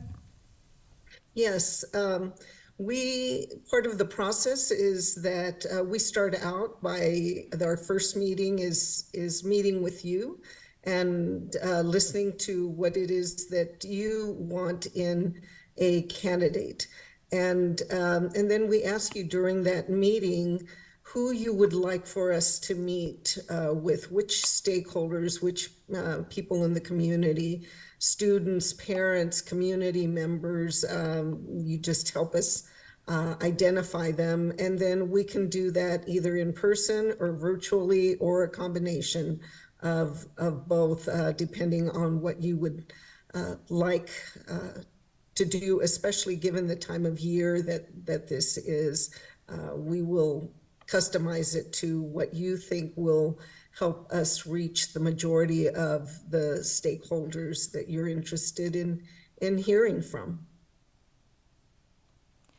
And I think I should say, and I think we mentioned in the proposal, I am fluent in Spanish, and so I'm experienced in meeting with parents and students that speak Spanish and getting their input, and then we translate that and make that available to you as well. And we also have a web survey that we include in our search.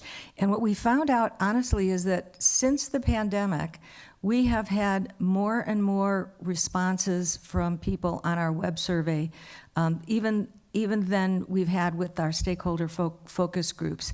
People really seem to enjoy being able to, sit at home in their bunny slippers and answer questions, about what do you want to see in your next superintendent?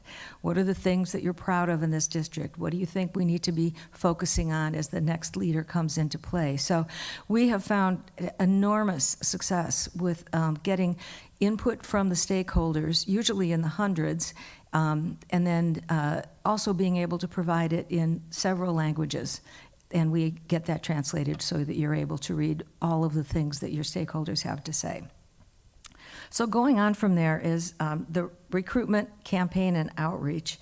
And again, everybody is going to advertise. That's, the way we do it. But also, we have a very, very robust e-blast that goes out to almost every aspiring superintendent, not only in California, but certainly in California, because that's where we're based, but also, throughout the nation. And most people who are interested in becoming an executive leader or certainly a superintendent are really tied into that Leadership Associates network that we have. Also, all of the people that you saw, our partners that you saw on that map, as Blanca pointed out, we meet every other week. We always share our resources. We talk about who we know would be a great fit for which district. One of the things that is really helpful, I think, is that, as you know, every district only picks one superintendent.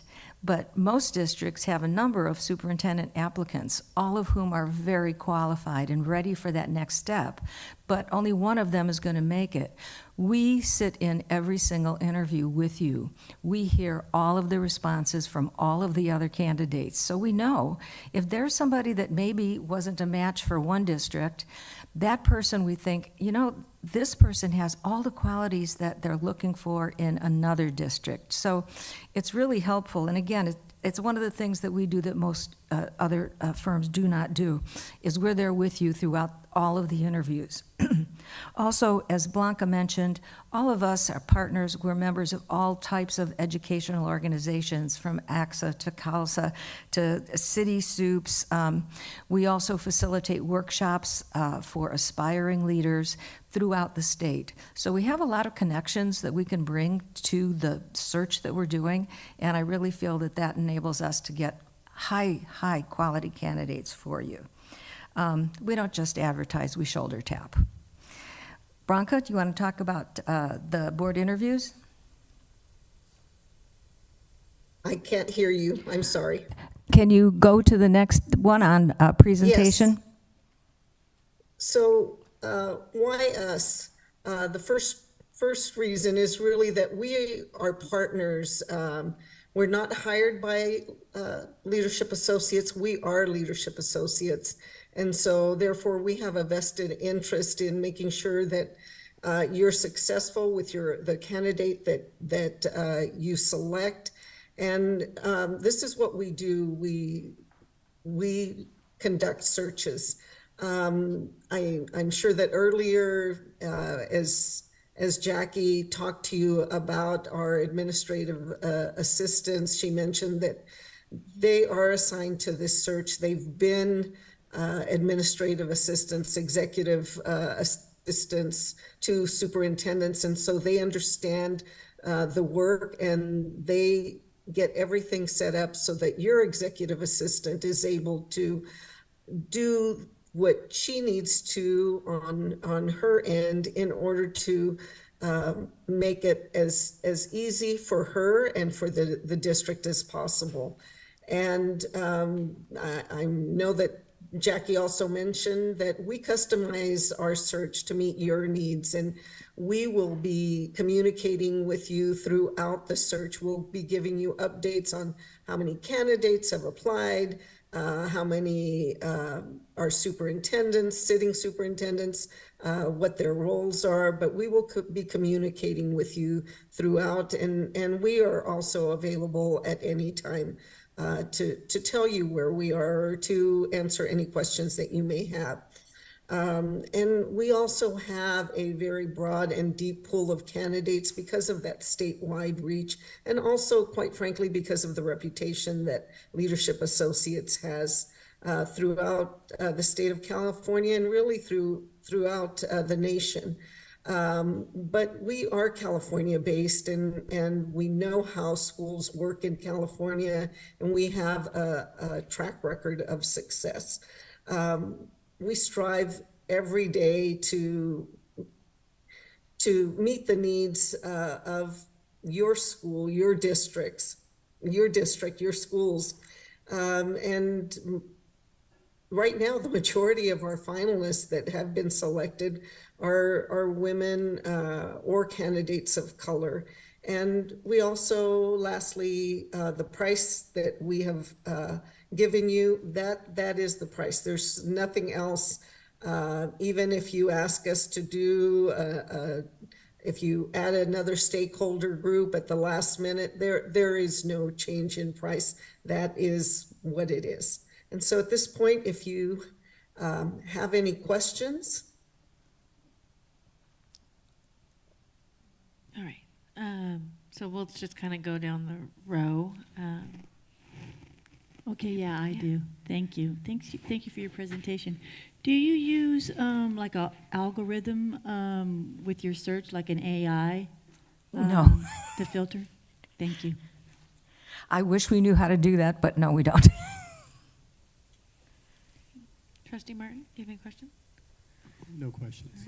Trustee Brown? No questions. All right. Trustee Nelson? I don't think I have any questions at this point. All right. Well, if no one has any questions, then we appreciate you coming up, and we will bring you back up if we have any other questions for you. Thank you. And again, apologies for, the kind of kerfluffle at the beginning. No worries. Thank you. And you have an absolutely lovely facility here. Oh, thank you. Thank you. Great. All right. Next up is HYA.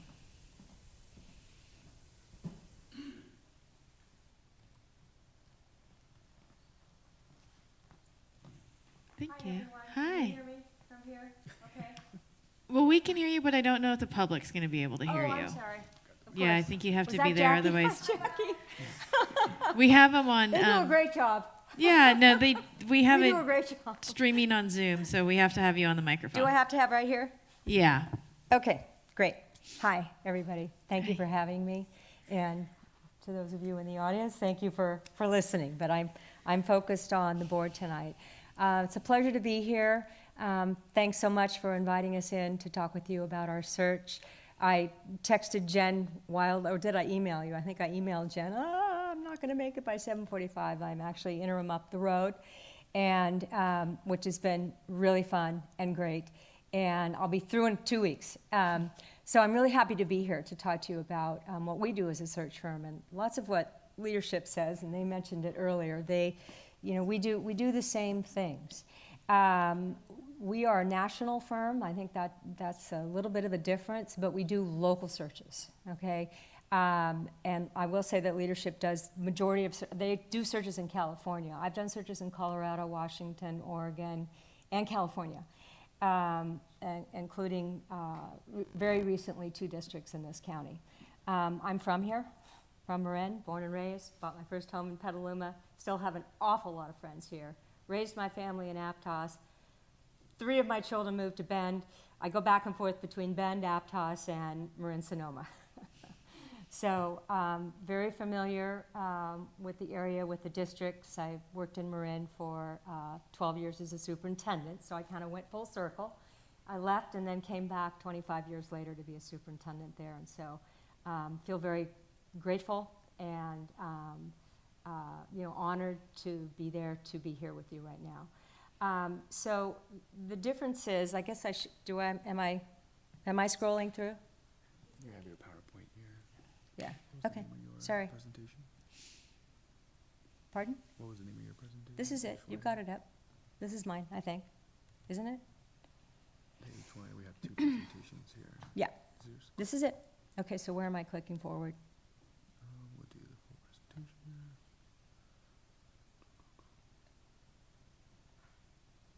You can hit these arrows here. Okay, the arrows? Okay, great. So, HYA, as I said, we are a national firm, but we do local work, and our associates are local. I'll talk a little bit to you about Max. He usually is here presenting, and Max is the president of HYA. You would love Max, and I wish he was here. We make a great team. Max does travel in from Chicago and Florida. He did just do searches up the road with me, and we love working together. So you have his perspective, which is just absolutely amazing. Max spent 4 years in Palo Alto as superintendent, and we bring with us just really excitement about being here and being with you. So I'm sorry that he's not here with us tonight, but he'll be a part of the team. So just a little bit more about HYA. We do customize and basically this is your work. This is your work, we facilitate your work. We want to make sure that we're meeting your goals and objectives, and we want to make sure that we're individualizing and providing every bit as much, to your unique needs. Your process is going to be unique. We have a process, we adapt, we flex, we modify in order to make sure that we're meeting your needs. We've done lots of searches. The website at HYA is kind of the go-to place for superintendents, because we not only run the openings of where we are conducting searches, but we put up everybody else's searches as well. So it's kind of the go-to place for superintendents to look for work, in particular if they are, moving states. AXA, which you've already advertised your position in AXA, is the place where superintendents are going in California, AXA, EdJoin, EdCal, which we will help you do, but I know that you have a very competent Jennifer Hansen who's already posted the position on AXA, knowing that as soon as you do that, you will start receiving applications and you're notifying people that you're doing a superintendent search. So our process is not unlike what you just heard from Leadership Associates, in that we do like to come in and engage you. We like to talk to people. We like to make sure that we're getting feedback on what's working in the district, what are the challenges, what are the strengths of the district, what is going to be a good match in terms of profile, in terms of skills, experiences, traits, characteristics that you'd like to see in the next superintendent. And we do that in whatever ways will work for you. In this particular situation, I think it's important to point out that I'm absent in the month of June. I'm actually going to sing with the Berlin Philharmonic. Just as a side note, started as a music teacher years ago. Got back to it after I retired. So I won't be here in June. But I've spoken with Jen about how we can modify that and how we can provide her with all of the tools that we use when we engage. And so should you select us, I will be working very closely with Jennifer to make sure that engagement does happen. Including rolling out a survey as soon as next week, if that's the way you choose to go. We also hold a board planning meeting as part of our engagement process to make sure that we are running a timeline in the way that is going to best meet your needs as well. Let me just, I'm sorry. Didn't mean to get away from the mic here. Let me just back up for a second here. So again, our process, very thorough engagement. We work for you. We work with you. Recruitment, we are well networked in similar ways as Leadership Associates. You have some really, really outstanding candidates. You've probably heard that from Kim in your area already. And that's not to say that there won't be other outstanding candidates in other counties. There will be. But the good news is you're not out too late, really. I mean, normally we'd say, yeah, if you could get out in January or February. So this is a good time. This is a fine time. And we'll work with you to, sort of modify and accelerate that process. And so then there's a selection process where we work with you, we help you figure out your questions. We also will be in interviews with you should you choose that. And then we also can provide transition support in any way that is needed. And we speak to the candidate about that as well. So we put together a draft timeline that seats your superintendent by September. Again, it is it's a push through the summer, but that's okay. There are people out there who are highly qualified that are still on the superintendent search network even through the summer. So it's a little bit of an accelerated process in that sense, but we're confident that we can work with you to make that happen. And to seat someone by September 1st. I know Myra from when she was in San Rafael, and we'll work to make that happen so that there can be some transition time with the new superintendent with Myra before she leaves. So let's see.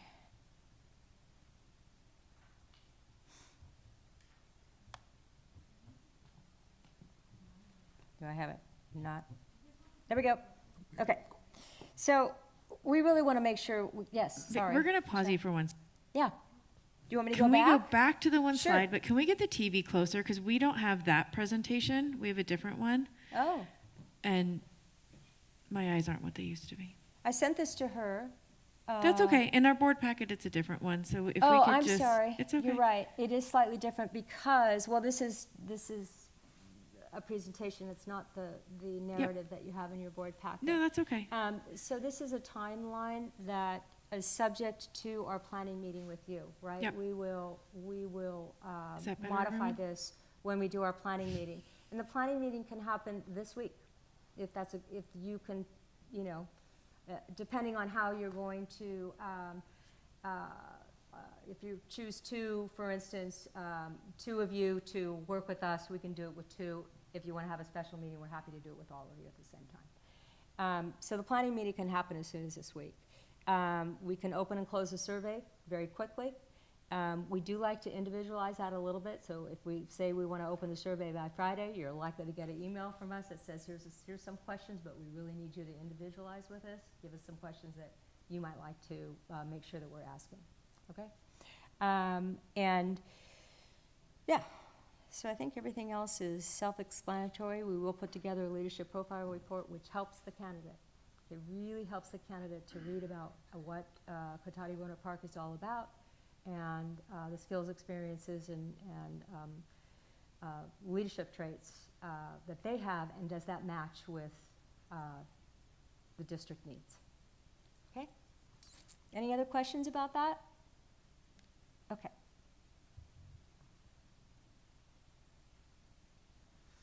So we really do seek to understand who you are as a district. Everything from looking at your mission to understanding your vision to understanding your fiscal health. We want to hear from everybody in the system, so our engagement not only includes your community stakeholders and your parents and your staff, but your cabinet, and tell us about the strengths that we need to sustain and that you want to see moving forward, anything that in terms of short or long-term challenges. And we'll look at your budgets, we'll seek to understand as much as we can about the district, understand your LCAP, and any of the, again, as I've said, the desired professional characteristics that you'd like to see in the next superintendent. I'm just going to go through these pretty quickly here. I've already talked a little bit about that the job goes up immediately on the HYA website, in addition to it's already currently being run in California, and we'll advertise anywhere else that you'd like us to advertise. Sometimes we do special advertisements in CALSA, California Association for School Leaders, Latino School Leaders, and we can make that happen very quickly as well. Already talked about the go-to nature of the site. This is our very thorough select phase. We also do, perhaps one of the differences is we do screen interviews. So with every candidate that we present to you for consideration for an interview, we call that the slate. We have screen interviewed them to the usually about a 45-minute interview. You are able to see all of the applicants, so we set up a Google Drive. We share with you as things are coming in. You'll be able to see all the applicants. But what we do is we go through and we vet those. We look very carefully. We know who we've already seen. We know who. Sometimes you get one job I was doing. We had a superintendent apply who had been a construction superintendent and didn't quite understand that we were in school. So that's not an application that you need to look at, right? But you will see all of them come in. And then we will vet, including doing social media checks, making sure that there's, not anything, interesting that we might find online. Or if there is, we very specifically ask our candidates to help us understand that. So we do that before we present the slate to you, and then you will choose who you would like to bring in for an interview. Okay? We do have a guarantee, so we will work with you until you're satisfied. So if you don't like anybody in the first time around, we keep at it until you find someone that you think is going to be a good fit here in Cotati-Rohnert Park. We will redo the search at no cost if the candidate or the board ends employment within the first year, or for any reason, or within 2 years if the majority of the board is still intact. So that's our promise to you. And then we don't come back and try to recruit that person away for, usually it's about 5 years, but we say at least 3 years, okay? We've already talked a little bit about all of this, and we can't wait to get started. Right. Any questions?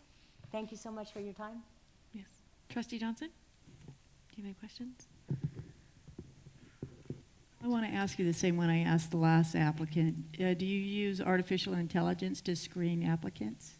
So really great question. We haven't figured out how to screen applicants before, but with artificial intelligence. I was on ChatGPT, about a month ago, and I gave it a prompt, and it was a superintendent type question prompt. And it did give me a pretty good answer.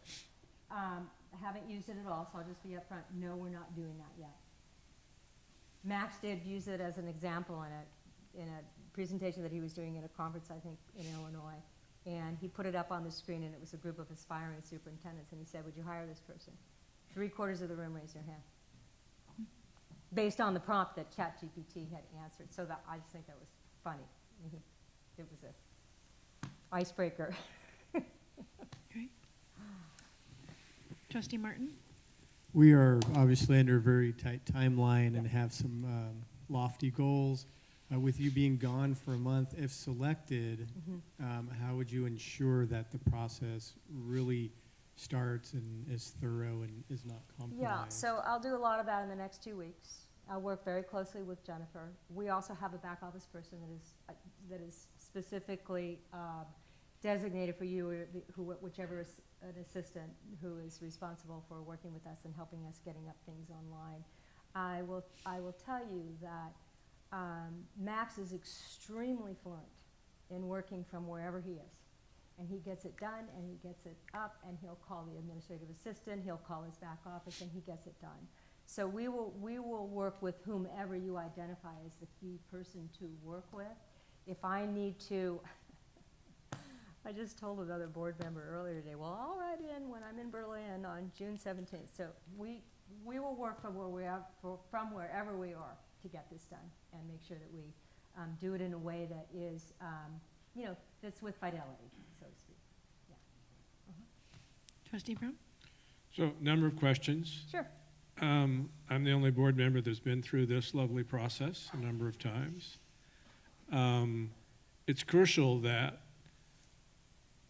all 5 of us understand the process and work with you. Here's a question. So Sure. where's Max located again? Max is either in Chicago or Florida. Okay, so Chicago. he's not based out of California? No, he is not. Okay, so, But he does come here. He does fly, he will come in to help if we need him to come in. Yeah. so how many face-to-face meetings would we have with you and Max? You have an unlimited number with me, once I get back, Okay. and within the next 2 weeks if we can meet. Yeah. 'Cause- With Max, Max would have an unlimited number too, but that's where the cost difference is gonna come in. So if Max comes out for Chicago, there's a reimbursement for his flight and his hotel. Okay.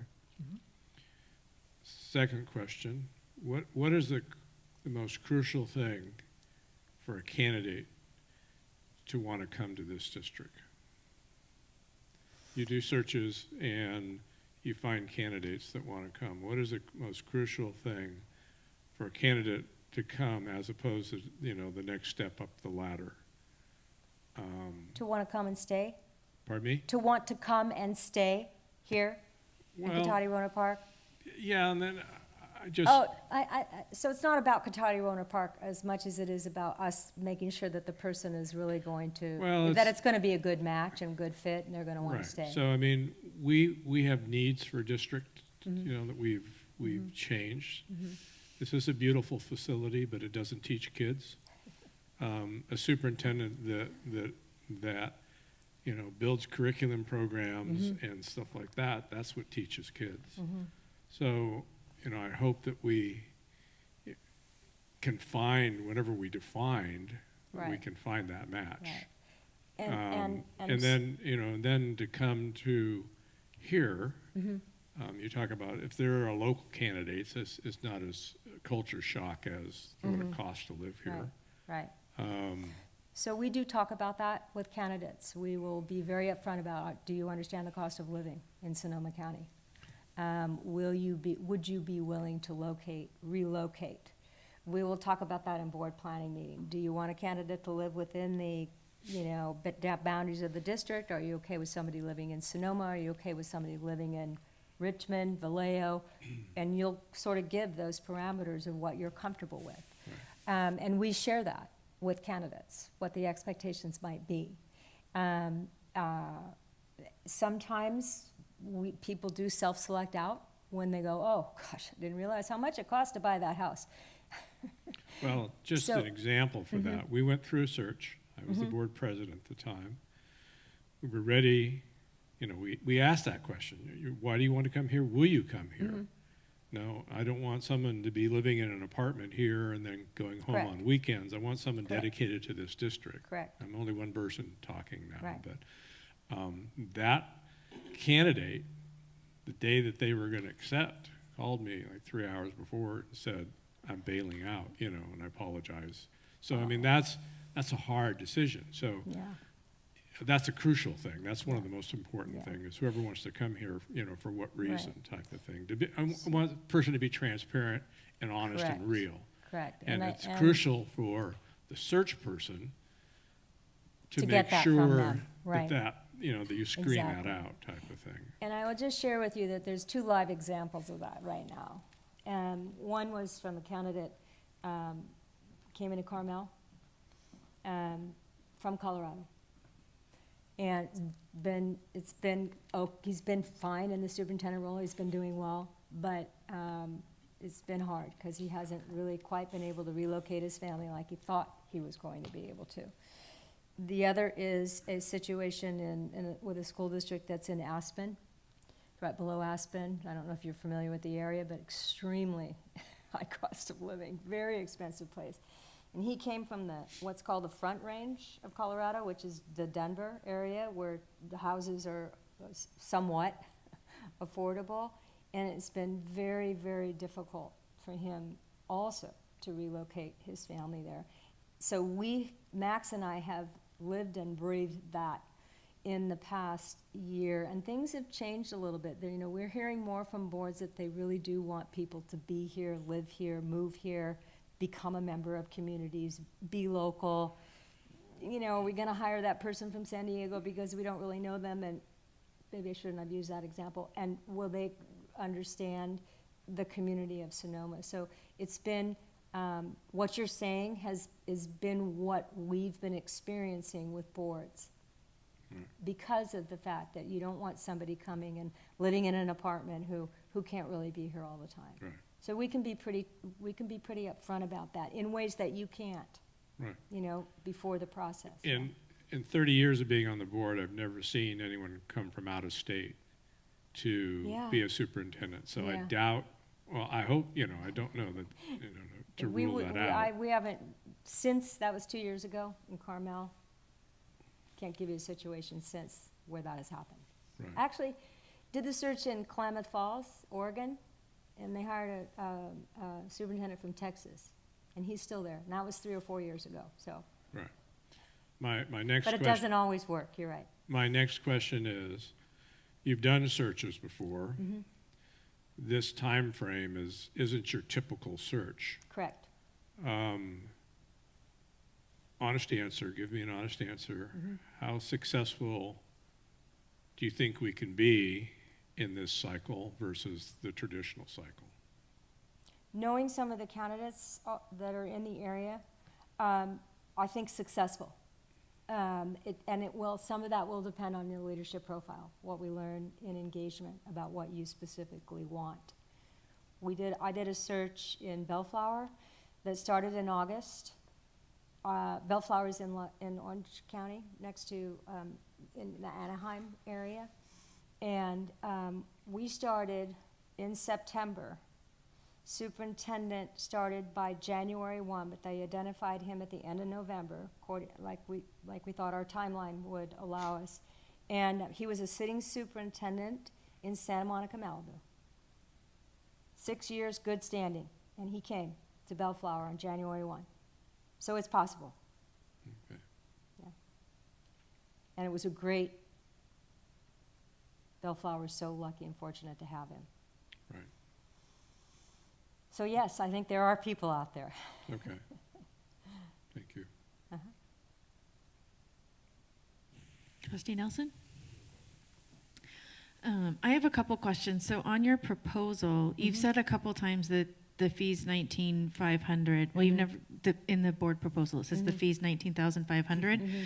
And you've said on your slide that that's all inclusive and that we get you as many times as we want. If Matt comes out, we have to pay his travel. Right. But in the written proposal, it says that we get you for 4 days and additional days are billed at 1,500 per days. Right, sorry, that's the template that they prefer us to use, but Max and I, honestly, we work what you need us to work. Okay, so if we were to sign a So- contract, that would not be in the contract. No, that would not be in the contract. Okay. And then you also, in the proposal, there was 2 attachments, one for due diligence and one for advertising services. So Yes. is the due diligence background check in addition to the 19.5? Yes, typically the districts pay for the background check. No, that's additional. The advertisement, honestly, you've probably got the best advertisement out there right now that's gonna generate the most candidates for you. Okay, Unless so- you wanted additional ones, that's why the advertising package is there for you to see. But Jen has already advertised in the EdCal through your subscription to that. So Okay. you're already paying for that service. Right, so you Right. would not be putting out any additional advertisements. We would just be using the one that Jen Not already unless has. you selected them, Okay. right, So if we wanted more advertisement, it would be on top of the 19.5? correct. Okay. But the due diligence, Is usually always something the district pays for, yes, that's not included. okay, at either 1,100? And there's two different Yep. prices, depending on which one you do. Yeah. Occasionally, boards don't do them. Oh, but, I mean, I'm only speaking for myself, but we will be doing a background check. We recommend them, 1/5 of a but vote. some boards say, no, we're cool. I mean, you do your own fingerprinting and everything else when somebody comes in, but. So when you do these due diligence, you're checking their like you're doing a Google search, you're doing Mhm. social media, Mhm. you're checking to make sure they actually have the degrees they have, Correct. the credit report. But we can only get so far with the degree check, right? So then the degree check can be done in the background check, where they actually go and can share information with the universities that candidates say they went to. That's Okay. one of the reasons it would be good to do, because we can only do a very surface on that. And we can't do, on our own, meaning, whatever you can find on Google, we can find on Google. Okay, so if we don't pay for the Mhm. extra, or for the due diligence, we could hire a candidate that in theory does not have a degree and was arrested yesterday without knowing it. Well, no, Okay. because every school district in the state of California has to run fingerprints. Right. So you would never be able to hire somebody because your own personnel, is Jennifer in the room? Jennifer? She's right there. Jennifer? Yeah. You do you do checks, right? You run fingerprints before you can sign contracts and pay people.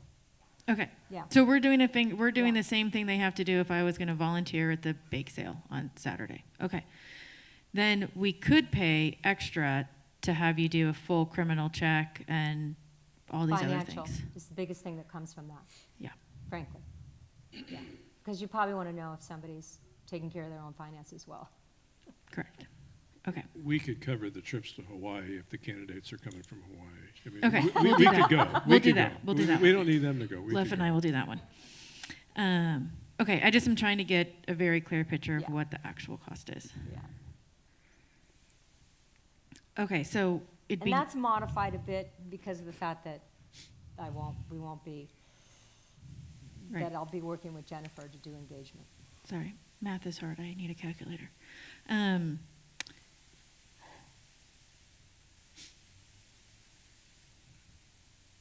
Okay, so we would be paying 19,500 plus potentially one of these background checks. Mhm. And any travel expenses if Matt were to fly out If from. Max comes out, yeah. Yeah. Do we get to pick, like, he can fly Southwest? I'm sorry, what? Do we get to pick his airline for him? He's gonna fly Southwest? Absolutely can. He's Okay. very, very flexible. And he Great. he stays at the Motel 6, let me tell you. Well, And we, you know. yeah. Just wanna No, make he's sure not we're gonna, you know, spending money. he's not gonna overdo that part of it Okay. if he does come out. And, you know, you'd really like to meet Max. Once you have, he will be in every meeting that we have as a board, virtually. Okay.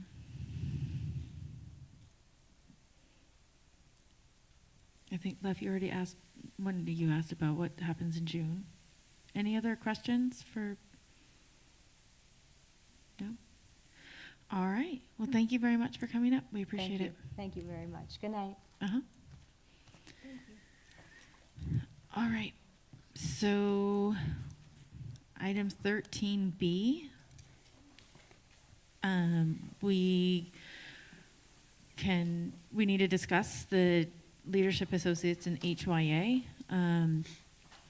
Decide if we want to pick one of them, or the third option is to table it and go a different route. So, Trustee Johnson, would you like to start?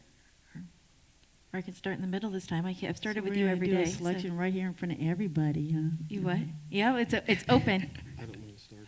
Okay, Trustee Nelson says he's ready to start. Okay, out of those two, I think I have one that I would pick. I liked both, but looking at HYA, I liked that they had two recent placements recently locally. I like their non-solicitation of selected candidates. However, I had concerns about the schedule. I have concerns about overworking Jen Hansen this summer so that she's burned out next year. I have concerns about their services pricing. I mean, they have for every survey professionally translated, there's a $415 charge. So, the additional on-site consulting days, et cetera. So, I think if I had to make a choice between the two right now, I would be going with Leadership Associates. The big selling point with that executive assistant that's available. And then they do seem more localized. I mean, even within California, and I've said this before, Northern California is different than Southern California. The Valley is different than Northern California. But I do think that they're more localized. So they would be my my load at the moment. Right. Anyone else? Trustee Brown? Trustee Brown would go with Leadership Associates first and HYA second. Okay. I like the idea with Leadership Associate, their cost structure and the local aspect of it. I would agree with what was said earlier, looking for someone who understands who we are and, not overly focus on that, but someone who is familiar with our landscape and things like that makes a difference for longevity. And I would really look to have someone be here for the long haul. Shirley? Or Trustee Johnson? You delusionary? I agree with the observations of the board, and I vote for leadership first and HYA second. Can I just want to say one other thing. Lef has experience in this, and we don't. And that executive assistant that's available 24/7, I think will be invaluable to the rest of us during panic moments and during educational moments that we have a question, so. Great. All right. Does anyone want to make a motion? We do have to do an official vote. Well, I will go ahead and make a motion that we select Leadership Associates to do our search. Can I get a second? I'll second that. All in favor? Aye. Any opposed? Motion carries 5-0. Is Jackie still here? Do we know? Yeah, she left, I believe. Okay, that's what I thought. So, so the next step would be that I will reach out to Jackie and let her know that she has been, that Leadership Associates has been selected, and then the next step would be that we need to have a board meeting in closed session to determine next steps and qualifications and things like that. So I will work with Rochelle to get that finalized, and if any HR stuff comes up, Leadership Associates can work with Jen Hansen to get any contact information for and Rochelle for our union partners or anything like that. Does that sound like a plan going forward? It does. Okay. Because the timeline is short, do we want to wait till our currently scheduled May 23rd meeting to have the next meeting, or do we want to try to meet before then? May 23rd is next week, isn't it? Oh, it's next week. So do we just want to add closed session to our May 23rd meeting and do it then? Yes? Does that work? Yes. All right, then we will do that. Perfect. All right. Then item 13C, fiscal update and planning. I have an enrollment update for you. Through the end of April, we gained 11 students. 24 entered the district, 2 from private schools, 8 from out of county, 5 from within the county, and 9 other. And then we had 13 students exit the district, 4 to private schools, 1 to out of county, 3 to out of county, 5 to within the county, and 1 was an early grad. I just wanted to mention real quick that the survey for the parcel tax feasibility is live, and if you receive a text or an email from Godby or McGuire Research, that is the survey from that we all agreed to. Did they get email and phone numbers from our record, or did they get it from the county like register of voters, or both? Do we know? That was provided by the district. Okay. Any questions for John? How was that survey sent out? So far, I've seen that people are getting texts. But there's a text, we're going to put it on our website, a link from our website to the survey email. Great. All right. Thank you. Item 13D, approval of the expanded learning program plan. So this is a living document that reflects kind of the planning, the future planning for our expanded learning plan. Ms. Elena DeMars is in the audience somewhere. Wave your hand. In case you have any questions regarding the plan, I want to thank her for her due diligence in completing this plan and really setting goals and program objectives for us. Thank you. Any questions or discussion about the approval of the expanded learning program plan? Can I get a motion to approve 13D, approval of the expanded learning program plan? I'll make a motion to approve 13D.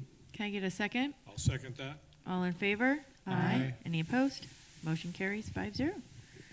13E, adopt and approve resolution 2023-21 hazard mitigation plan. So this hazard mitigation plan is multi-jurisdictional. It's really prepared in response to the Disaster Act of 2002.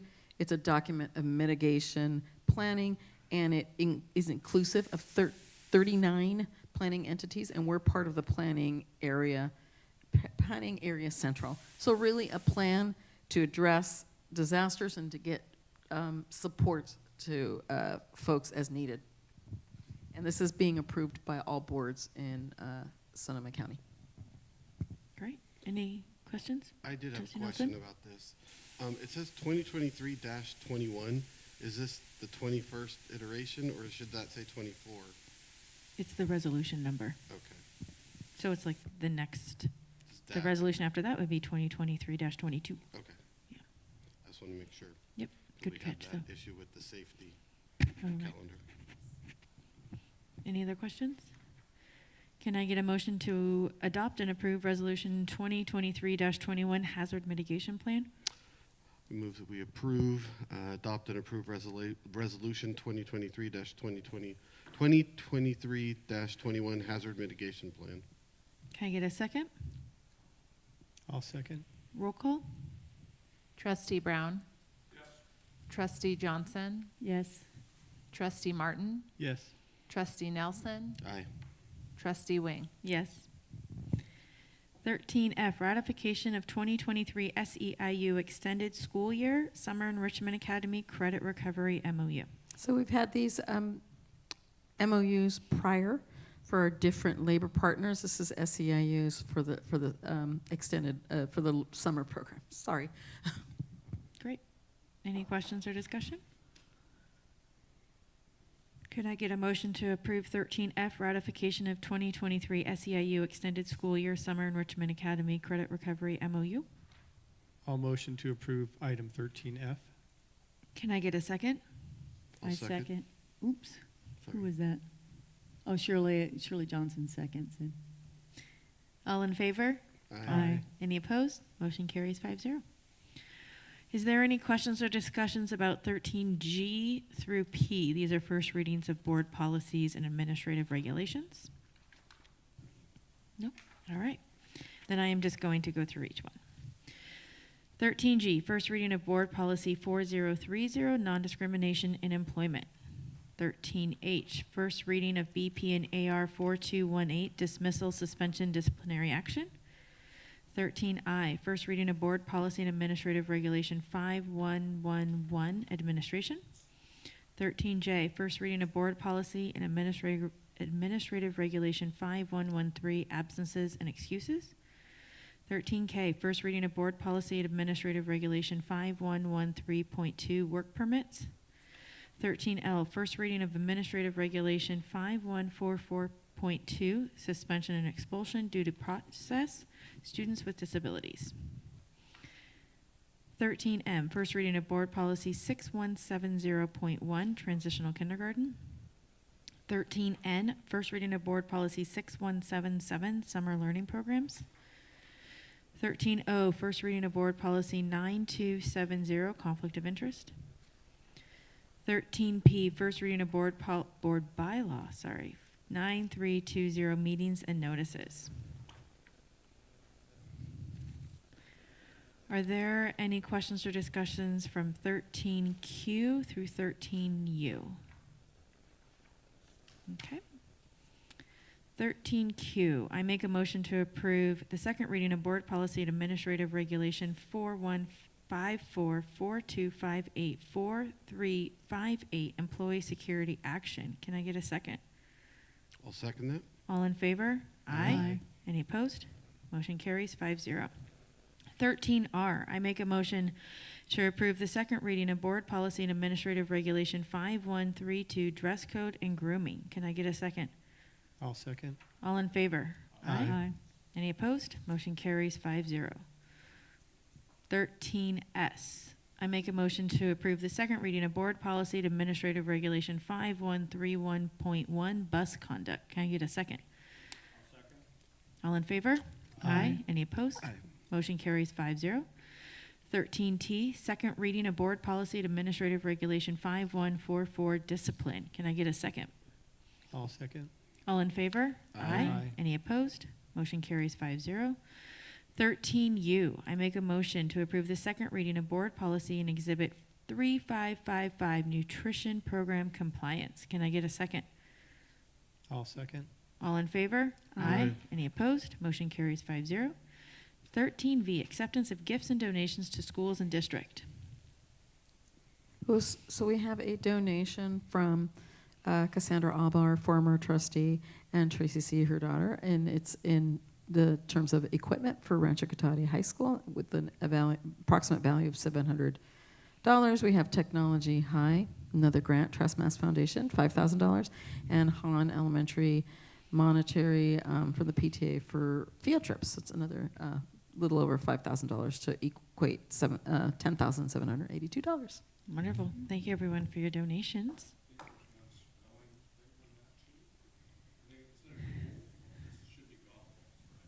I do. They did not give us gold. It was golf. Yes. Oops, you're golf. correct. I can check with Tracy, but I'm pretty sure that it was. Yeah. Balls. No. Thank you for catching that, Lef. They could be gold golf balls. Yeah, it could be. All right. Does anyone have any future business and agenda items? I do realize we were supposed to talk about committees today, and we didn't. Oh, sorry. I'll go back. Can I get a motion to approve the acceptance of gifts and donations to schools and districts with the amendment of gold to golf? I move to approve 13V. Can I get a second? I'll second. All in favor? Aye. Any opposed? Motion carries 5-0. Future business and agenda items, I do realize we talked about putting committee assignments on tonight's agenda, and we did not do that, so we will put it on the agenda for the next regular scheduled board meeting, not our study session next week. Anything else? Trustee Johnson? Nope. Trustee Martin? Trustee Brown? Trustee Nelson? We just need to add the other agenda item for the closed session for planning for the search, right? Yeah, so that'll be on the 23rd okay. meeting, which is not a regularly scheduled board meeting, it's a special board meeting. So there is no need to go back into closed session. So with that, we are adjourned.